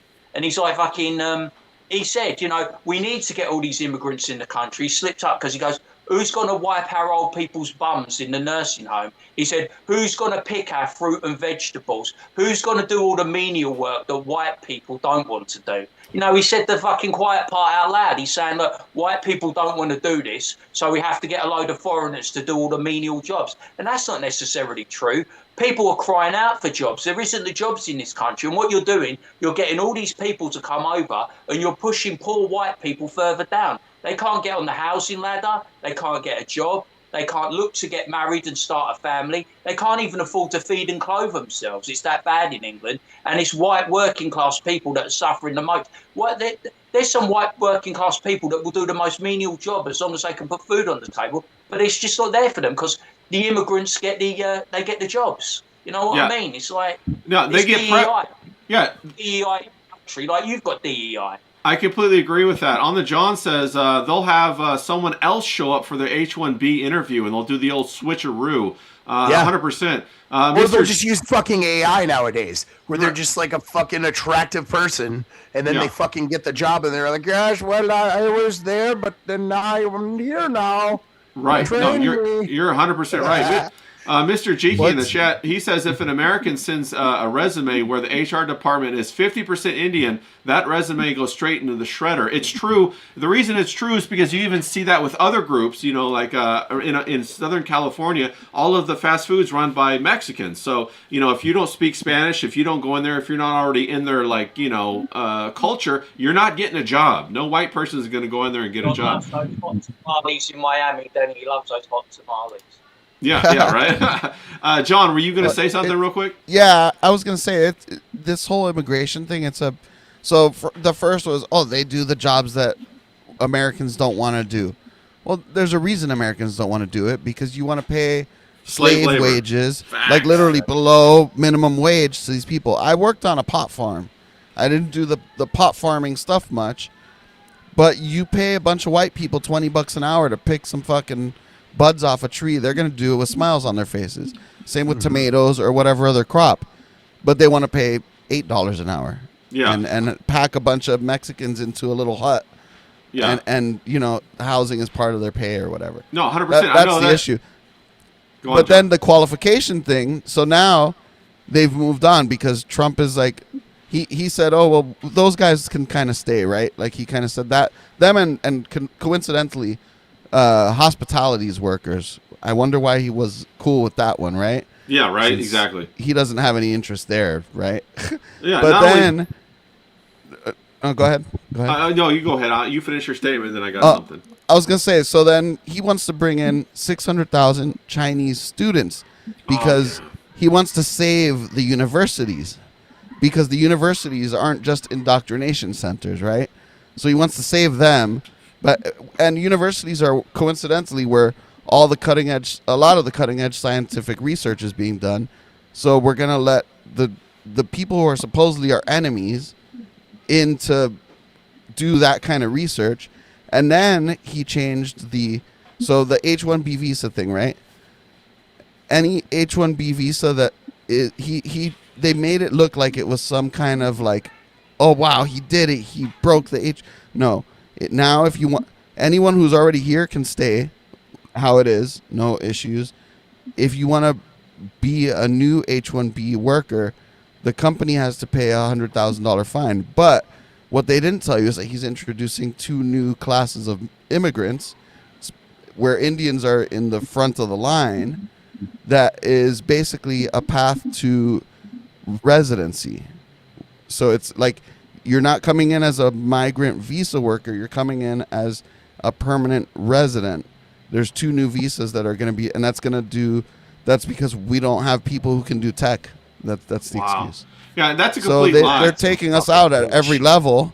Yeah. And then AI is taking the rest of the jobs because I'm already seeing it everywhere you go. Well, think about how much fucking Trump's invested in AI too in our fucking country now. Japan alone fucking dropped how fucking much?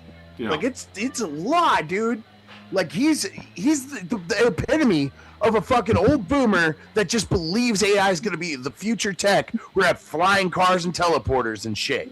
That's what that motherfucker actually believes. That's what AI is gonna bring us.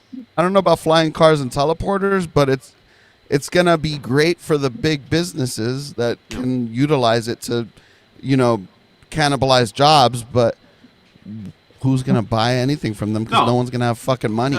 I'll tell you in a second what's exactly going to happen. We're sitting at silver at $116 per ounce right now. James, what were you going to say? Well, I said, as long as you don't let the Chinese build a super embassy with a secret chamber above your communication cables, You should be all right. They're not going to do any spying, people. They're not going to do any spying. Yeah, wink. No, I have an idea about this. Let me just read this in one chat from Mr. Who was it? Big B Trucker. He said he's a long hauler. He's a truck driver. He said he hauled for a farm for over a decade. They had immigration come in every 6 months to clean house. Never seen so many new Social Security cards before in their life. And Professor Grass, I know this is kind of hitting home with you. Over in the Golden Triangle in Mendocino County here in California, it used to be where we grew all our marijuana. It was a lot of white people that did that. Now they're out of a job, flat on their asses, because the government came in and regulated it, and they can't make a living anymore. What are your thoughts on that, Professor Grass? Man,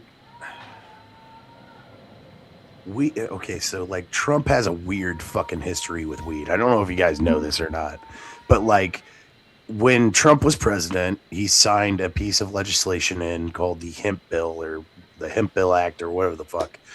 And that was written by Ron Paul.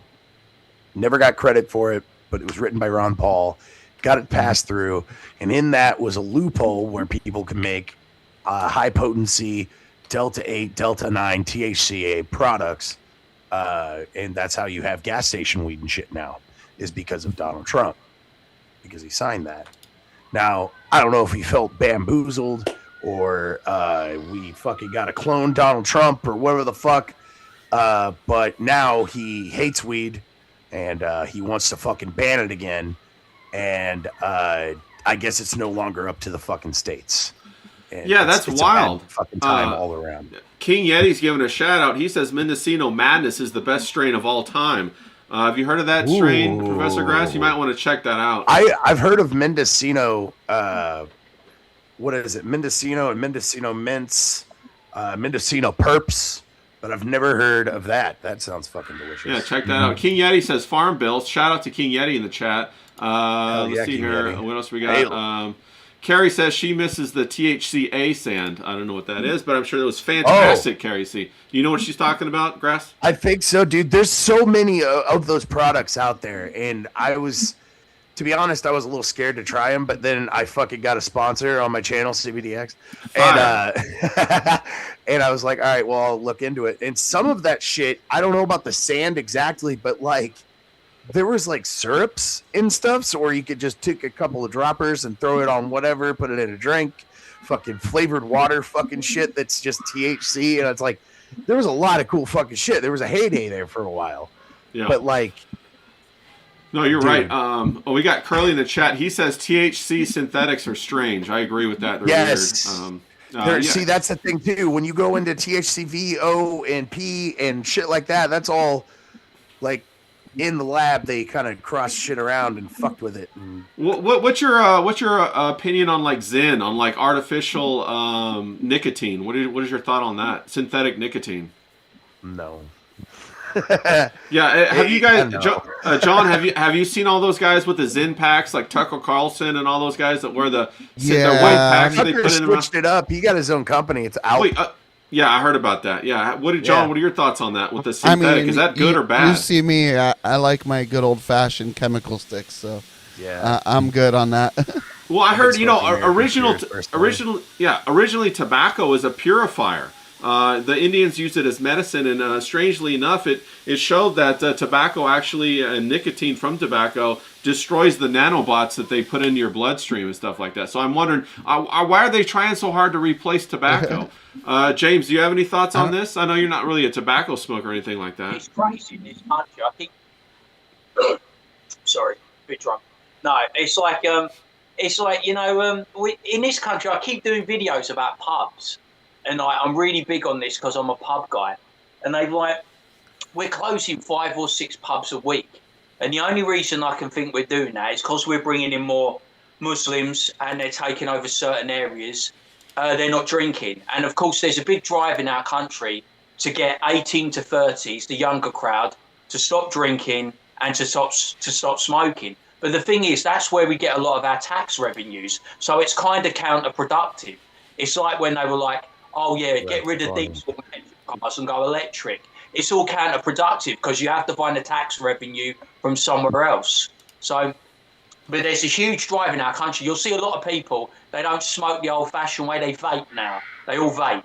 So they'll all like be sucking, like they'll all be sucking on the... Looks like they're noshing off a Johnson, you know what I'm saying? Yeah. It's weird. Well, that's that synthetic stuff, They're all... It's like, and they'll make a pint. Like if you want to get a pint in London, it's $6.75. Now, when I was in my pump, I could go to places and get a pint for £1. You know what I mean? It's gone up that much. Like I was saying about fish and chips, it's a tenner now. I used to get, when I was out and about, I used to get a bag of chips for 79p, and it's now fucking, £4. It's all going up. It's like with cigarettes. They put them up to about £25 a pack because they're trying to stop you smoking.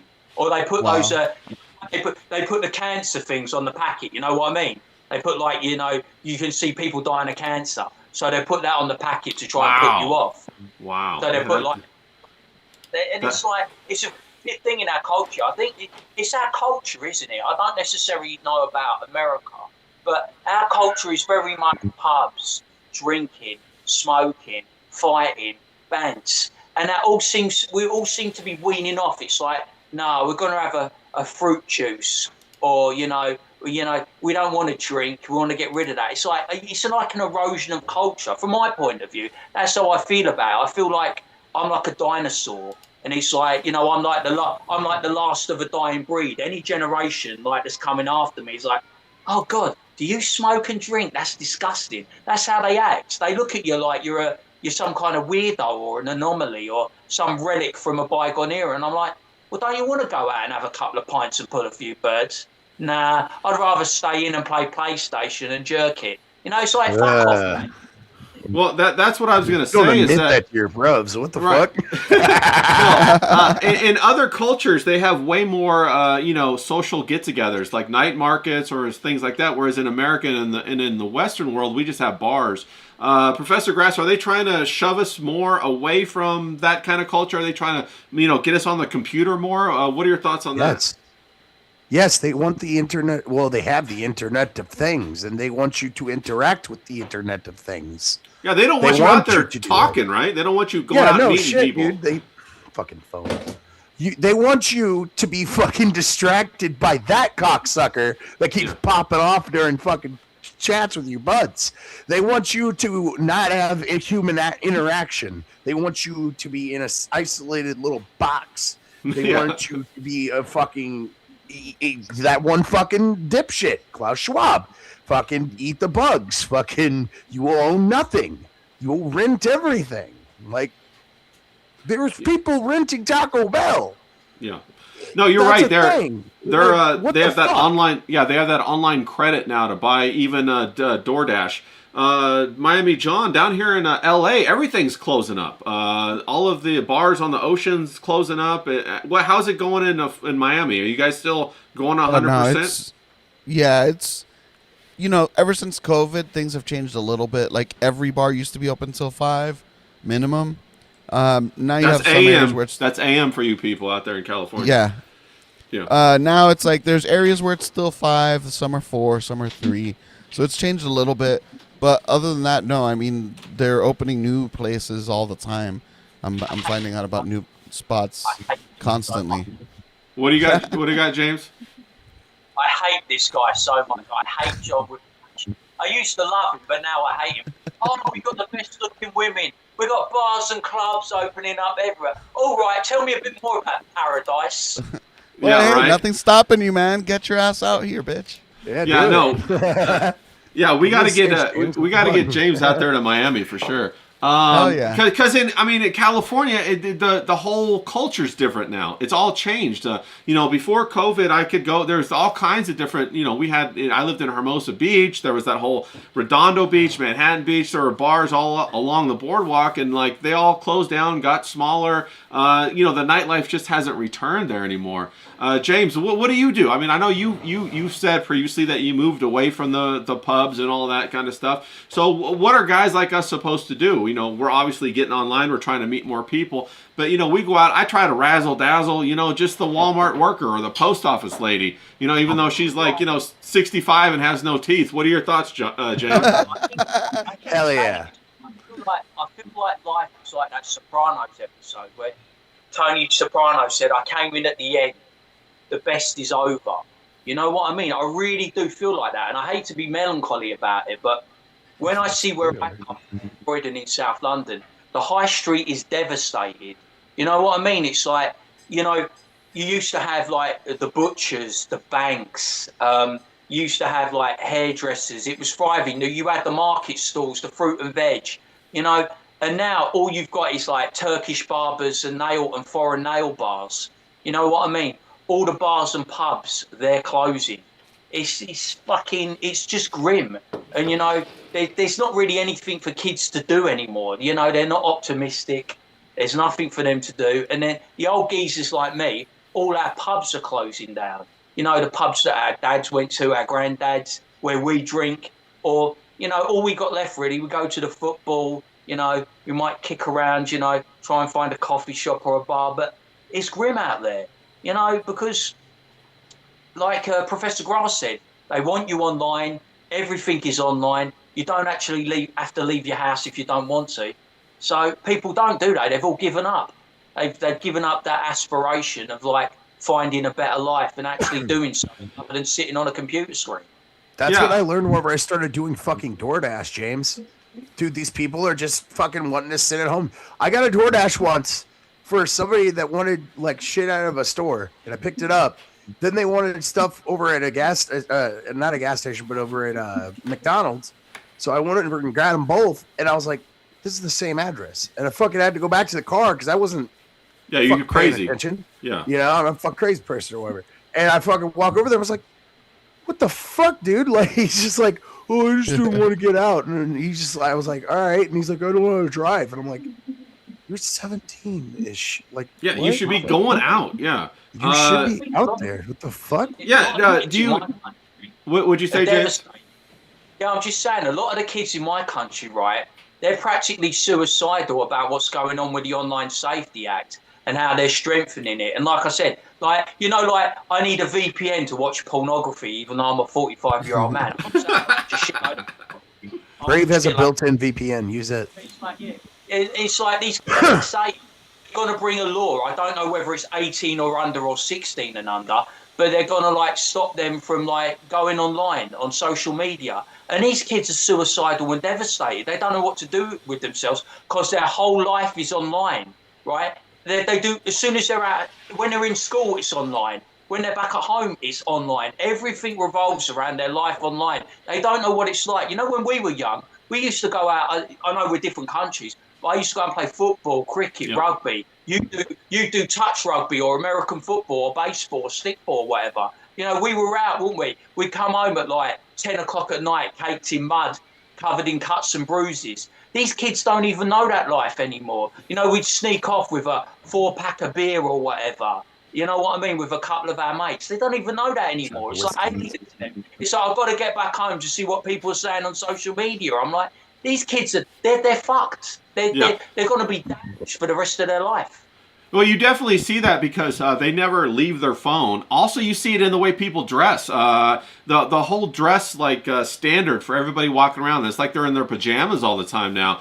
John, are you seeing that in Miami too, or is that just kind of like the rest of the nation? I think down here, there definitely you'll see people out in pajamas. It's kind of like a well, I mean, like sweatpants and clogs and like wife beaters. Like it looks like they just rolled off their couch and went out.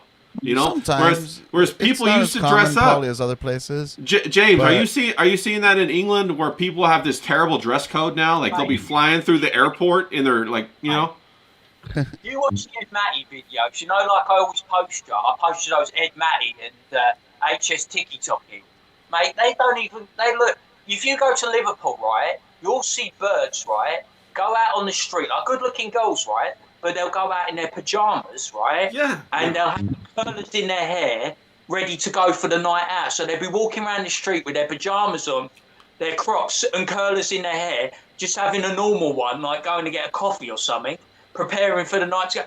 People are so cash now. They don't dress up. It's like, oh, I've got to go out. It's apocalypse casual. Yeah. Good. That's good. Nailed it. Apocalypse casual. That's exactly what it is. It's like Walmart, the style. You know what I mean? Yes. It's exactly. It's 2 a.m. Walmart. That's the style.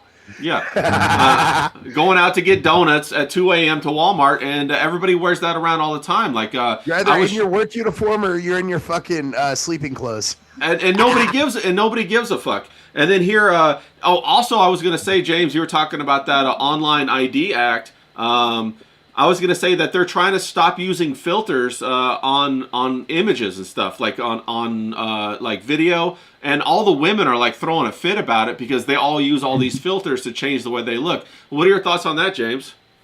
You can't kill me anymore, you bitches. You can't kill me. You liars. No, The catfishes, right? The catfishes. It's fucking draconian, man. I knew it was going to be like that, though. But as soon as they brought that Online Safety Act in, you know, we were saying, weren't we? People like me, I was making the videos back in the day, like a year ago, saying that this is the thin end of the wedge. And everyone was going, nah, you're a reactionary. You're a right-wing wingnut, you know. Get back in your box and shut your mouth. And I was like, mate, they're going to be tinkering around the edges. They're so addicted to it. Because they hate Elon Musk. They think, in this country, right, there's like a race of who they think's the bigger cunt.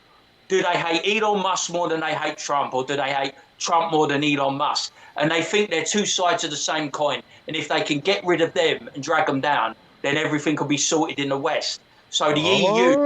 Oh, yeah, but, you know, they did make up. Yeah, the EU and Britain are working together to get absolute crush X. X is going to get banned in Europe. I'm telling you. Oh, wow, really? They are going to ban X in Europe. There's a good chance.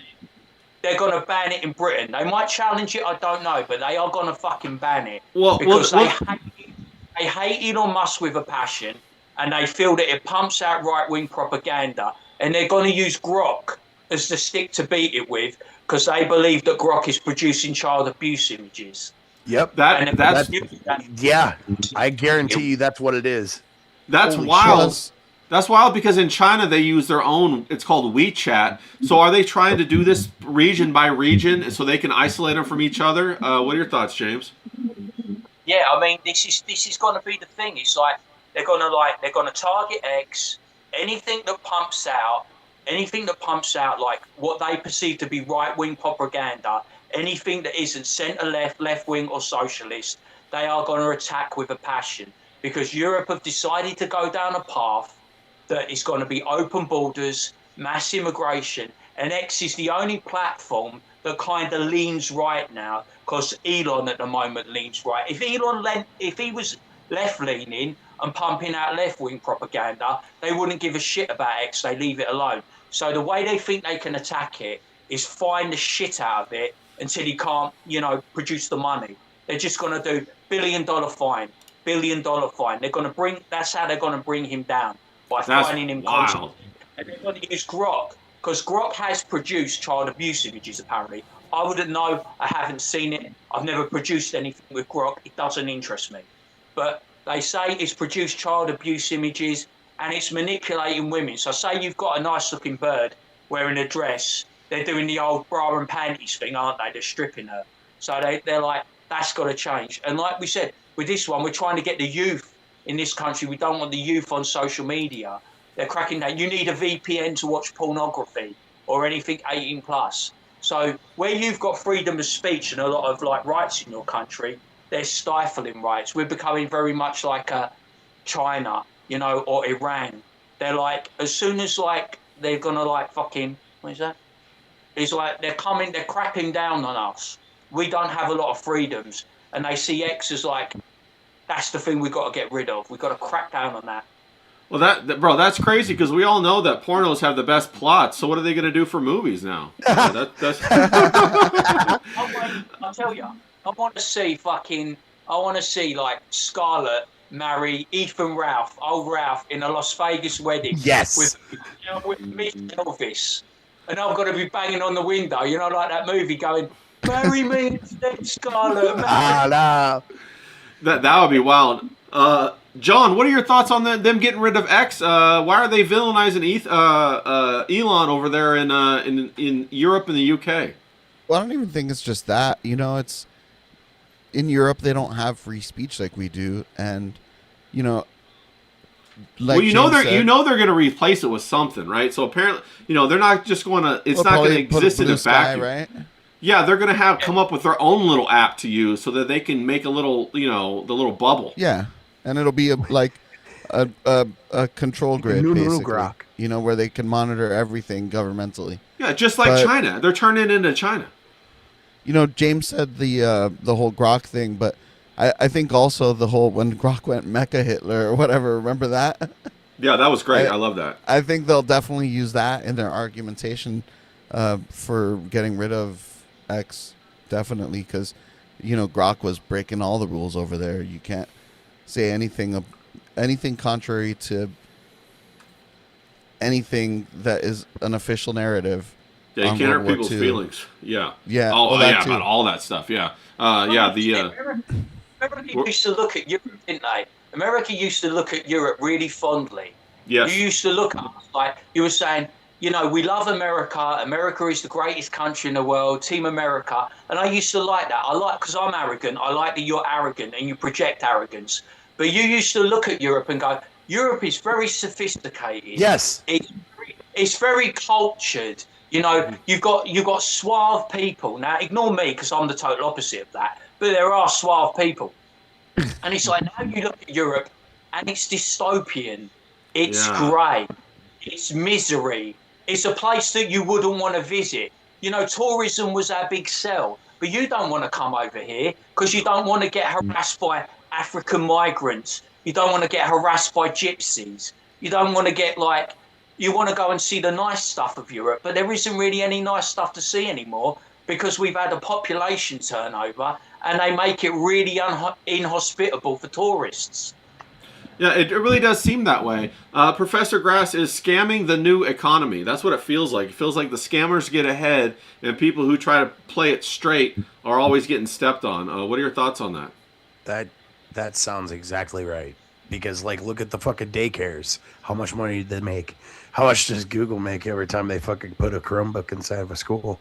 It's all fucking grifting, man. Motherfuckers be on the internet trying to say sweet words to motherfuckers so they can get subscribers and money. Or they, whore out their wife or whatever. I don't know. I don't know this game. No, I agree. It just came out that the Prime Minister of the UK during the COVID lockdown had bought over $500 million in shares in Moderna, the vaccine that he required everybody to take. Did you hear about that, James? No, I didn't. What I did hear about him is he was a human rights lawyer, and he's now, if you think about it, because he's Prime Minister, he's de facto head of the army. But when he was a human rights lawyer, he said he would do this for free, right? Bear in mind, he said, I will do this for free. He went after our soldiers and tried to paint that they were war criminals during Iraq and Afghanistan. And he persecuted one soldier who was found innocent for 10 fucking years. And he did it with some guy that got convicted of fraud, some fucking Muslim, lying piece of shit. And he's like, this is a guy who's Prime Minister now. And he's a guy that likes to project that, he got his knickers in a knot when Trump spoke out of pocket about our military. You know what I mean? But here was a guy that was actively trying to prosecute our soldiers. What's the Prime Minister's name? I forgot. Can you... Keir Starmer. Yeah, Keir Starmer. Force Mommy in the chat says, James would be something nice to visit over in the UK. Completely agree with FOMO. Damn. We got D-Wag just joined the stream. What's up, D-Wag? Shout out to you, bro. I've been in here waiting, bro. I was trying to come on, bro. I see a cold D-Wag. Oh, dude, I'm out here doing my anti-protesting, out in support of ICE. You know what I'm saying? Yeah, you out there? You were getting ready to cut some promos, man. You got the fucking belt out. Let's go. Yeah, you got the belt. What's going on? Well, this is just to let anybody that wants to fucking come up here, try to disrespect or do some protesting to know that I'm the shit. Fuck and yeah, dude. Try to take it, bitch. This could stop rubber bullets, fucking all that bullshit. But yeah, I'm out here, bro. I'm fucking shit. Bro, how's it going in Indianapolis, man? Shit. It's icy out here, baby. It looks freezing out there. You got your green vest on? Are you one of those paid protesters? What's going on? No. See, I'm very virtuous, and I love my country. And we don't really, care about, the UK, James. Are you getting your donuts? What are you doing out there? I don't know. I thought about it. You know what I'm saying? So maybe reward my good behavior with some donuts. But I'm just out here doing a good thing for free because that's what I do. You know, I'm dressed up fancy. You know, I got a scarf, and my USA hat on. Now, is it true you and James are beefing? Are you beefing with James right now? No. See, like the thing is like I'm like super likable and nice. But I actually like hate people, right? So I have to like just sit there and be frustrated because like I have to deal with everybody's fucking bullshit, dude. You know, and I'm too nice to say something. So yeah, you know, bullying James makes me feel a little better about myself. But yeah, that's really all it is. Yeah, he can take it. So no, I think James is going to give it back to you a little bit. What do you got to say about that, James? Vendetta. This is a vendetta now. Uh-oh. That sounds serious. That's that Italian lingo. He's flicking his chin at you, man. yeah. I don't know what that fucking means, but I don't like it. D-Wags, I don't like it. I don't like it. Fucking dude. Yeah, I'm not he's laced up, bro. Hollywood Hogan belt. He's put on his little scarf. He's trying to give it lemon to me. Jesus, I've had it from the biggest and the best, and I'm still standing, bro. I tell you, you're gonna have to pull out all the stops, mate. You're going to have to get Zaid, Paulog. You're going to have to get Comicscape, Rippaverse, Anti-Comicscape. You're going to have to unite the Seven Kingdoms, and I'd still lay the smackdown on all your candy asses. Oh, bro, shit. I could handle you. I could handle your ass by myself, handcuffed with boxing gloves on behind my back, dog. You ain't shit. And if you want the smoke, I got a pair of scissors. I was going to bring a baton, and then I couldn't find pepper spray. But, you know, we came up here with the peppers. What do you got the scissors for? I don't know. Just to cut somebody. Bro, I had a girlfriend who used to love handcuffs, so I know where that goes. But that's not what you're talking about, is it, D-Wag? No. Yeah, I could beat him fucking blindfolded and shit, but, you know, I'm not violent or anything. But, yeah, I do have, like, my... Well, you got a nightstick? What the hell are you doing out there? You're a professional protester, aren't you? Yeah, dude. Dude, he's out there. He's iced. He's like partial ice. He's not even full ice yet. He's like almost full ice. D-Wag, are you? I tell people what to do. What's up? D-Wag, are you undercover ICE agent out there? What's going on? Dude, bro, you can't fucking blow my cover like that, dude. What the fuck? Well, we're just streaming for a few people. Riley jumped in the chat. He says D-Wag's bringing scissors to a gunfight, so you got to get them guns out, bro. No, I'm going to beat you with D-Wag. I'm going to beat you to death with a black mamba used by Scarlet. That's what I'm going to beat you with. Woo! I'm going to teach you some respect. Bro, don't disrespect Scarlet, because we're not about to be able to, like, jerk off, you know, to porn anytime soon. So, I mean, maybe, you know, wiping her up. Oh, damn, about fell in the ice. But, bro, yeah, take it easy. Might not be a bad idea. Yeah, I don't want to see you take a spill out there. But, yeah, you're a good point. She could be a good wife. Clip is saying that D-Wag's out there being a vigilante. You need a cool mask, bro, if you're going to go out there and save people. Okay, shit, we'll mask up right now, baby. I've got a good one. His vigilante name could be the hairy homosexual. Hairy homosexual. D-Wag does have some great hair. Can't lie about that. Let me jump in the chat real quick and see what everybody's talking about. King Yeti says he's been stabbed with scissors by a girl who loved handcuffs. Bro, I don't know what you'd be getting into, but you're going to have to tell me some of those scenarios so I can maybe try it myself with my own girl. All right. Riley says, yeah, you need a mask, bro. Fantastic. Ben says he thinks James needs a hug. No, I don't think James needs a hug. Curly says large order. Zayd says 6'7", baby. Ben says D-Wag has a beard. There you go. See, that's the thing. I know Ben has a beard too, so they're coming after us over here, James, because we got mustaches. What do you think about that? Mate, you know what I mean? Yeah. Well, you know, a beard, it like just primally speaking, will show that you're very fertile. You're very virile. Okay. Bitches dig virile. Trust the science coming from the professor. You know what I mean? You can't argue with that. You know what I mean? We're not licensed professionals that, you know, Yeah. You know, we don't have a degree in that shit, so we can't fight. But James, Clipper knows what I'm talking about, bro. I'll cut that bitch off. That caterpillar. The mustache. He called it a caterpillar. What are you gonna do? How you gonna cut my hair, bruv? I'm bald. He says Bro, your mustache. no, He's your coming after the mustache. dude. Nah, you can't. This is rock solid, I will. mate. This. That's it. Clipper, you I saw tell what you. Clipper was doing with When the I go ripper. down on your girlfriend, she'll appreciate it. Yeah, we got Blue Lotus in the chat. She says she likes Babyface too. Do you prefer? We already talked about this. I think we already did that. The mustache, the beard, and everything like that. I mean, now $200 to the Ko-Fi. He'll shave it off right fucking now, right, James? Facts. But James is not a man who is persuaded by money. He's more of an adventurer. Facts out there. D-Wag, what are you doing tonight, bro? I see. I threw my pubic hair on screen for 500. Well, no, we probably catch a strike for that though. But hey, D-Wag, what are you doing out there? What are you up to? Just was trying to get the the office set up in the dump cave, and then I just heard a bunch of malarkey. So I had to come on here. You guys are really missing, like what the stream was missing was white trash, and I brought that. So you brought the white trash, homie. yeah, dude. If you would have had me during the dating shit, bro, I had some stories. Yeah, where were you, bro? We got to talk about that. We got to have you on earlier so we can get to that dating stories, my man. Best streamer in comics. I told you, he's underutilized. D-Wag is the best streamer in comics game. You ain't a patch on me. Nah. The best streamer in comics game. Nah, you got I didn't even know you you're got part of Comics Ethan, Kick. You're kicking ass, dude. Ray You need to Ray. stream with some fellas like us all the time. Please. Don't do that, D-Wag. Don't prostitute yourself to a fat guy from New Jersey. Don't do it. You're better than him. Yeah, D-Wag's solid, man. You're better than Ethan.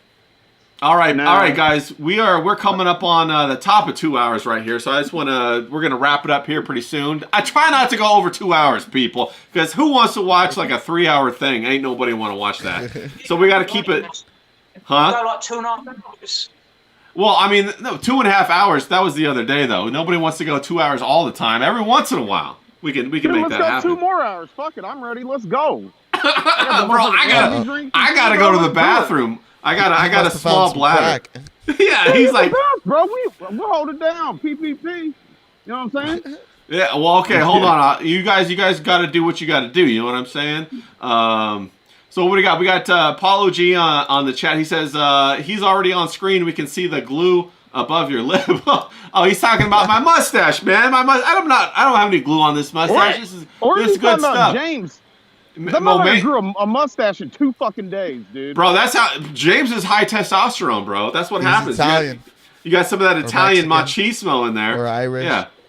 Yeah. All right. Riley's saying after Bruvs, watch Ministry of the Dude. Yeah, they're coming up next in about 3 minutes. They come on. Hell yeah.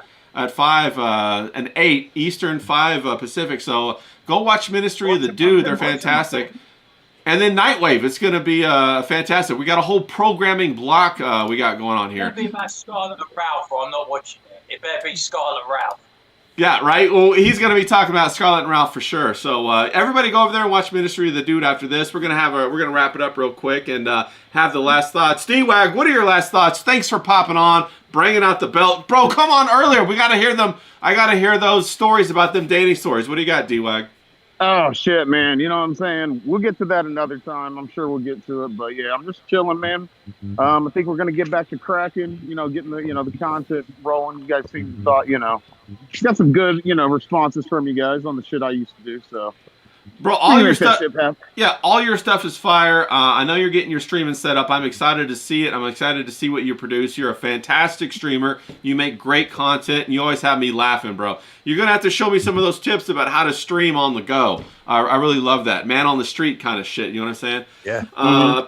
Professor Grass, go follow Professor Grass on the Green Pill on YouTube. Also follow him on Professor Grass on X. Professor Grass, thanks for jumping on and giving us some levity as the only married man. We appreciate that. You're the mature king among us. What are your final thoughts as we wrap up? Man, just find people that love you and love them back. I know it sounds fucking easy, and I know that sounds like some hippy dippy shit, but like, that's some real shit, man. If you find people that love you, love them back, and they'll fucking show that shit in return. I've been loved by so many people after I fucking lost my job that it was fucking touching, man. Like I didn't have enough heat and shit in the house. My fucking dad and his friend came over and fucking helped me out. If you have a system, a family, and some friends around it, you can get through fucking everything that life throws at you. I completely agree with that. I say build a family and invest in human capital, people. It'll come back to you tenfold, 100%. Miami John, Third Rail Politics, follow him on X, and he's going to stream pretty soon, too. Closing thoughts, Miami John, what you got for me, bro? Probably don't invest in human capital because I don't mean trafficking. I don't mean trafficking. We've been hearing about it for the last like 200 years now. All right. Yeah, I don't mean slavery. I mean invest in your network, your friends, your family. Yeah, I got completely agree with that statement. Like find your group of people, treat them like they're your people, and that's really all you need in this life is a support system. Facts. Now we got the one, the only James Domenico Graben. Follow him on X, everybody. Follow him on YouTube, James Domenico Graben, where he gives little 3-minute slices of life, his opinions. It's fantastic content.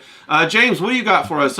As one of the fellow mustache wearers, talk to me, bro. Give me some advice. What do you got? I say everyone grow a mustache, especially the women. I like it. Turns me on. The women. But no, Tickles. Have fun. Enjoy life.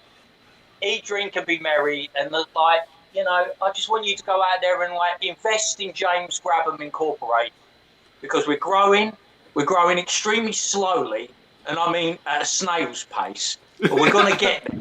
We're gonna get there. When me and Ray and the lads get to the top, you're gonna want to have invested at the ground level. So.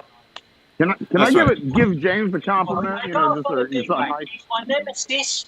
I was about to give you a compliment, dude. But I love I'm it. not. I want to punch him in the face, but I love it. Well, D-Wag, did you want to say anything before we bounce out? James, you just got to go out there and grab him by the pussy, bro. Take what's yours, baby. You know what I'm saying? That's how the ladies like it, baby. I'm telling you, it worked. It didn't work. But it should work for you. I can't. You make that gift box. I can't put it on there. Every time I put it on TikTok, I get a fucking strike, you idiot. Yeah, facts. Now, shout out to everybody in the chat. Thanks, guys, for watching. We sure love you guys and appreciate it. Max Clamor, so you come in at the end. Blue Lotus FOMO, Colonel Zay, Darren, of course, D-Wag, Paulo G, Mr. Jiki, Carrie C, Pat, everybody out there. We sure appreciate that. Go watch Ministry Dude after that. Looks like Darren dropped their link in the chat. So check that out. And with that, people, we're out of here, and I'm going to take a whiz. Knuckles to everybody out there. Peace.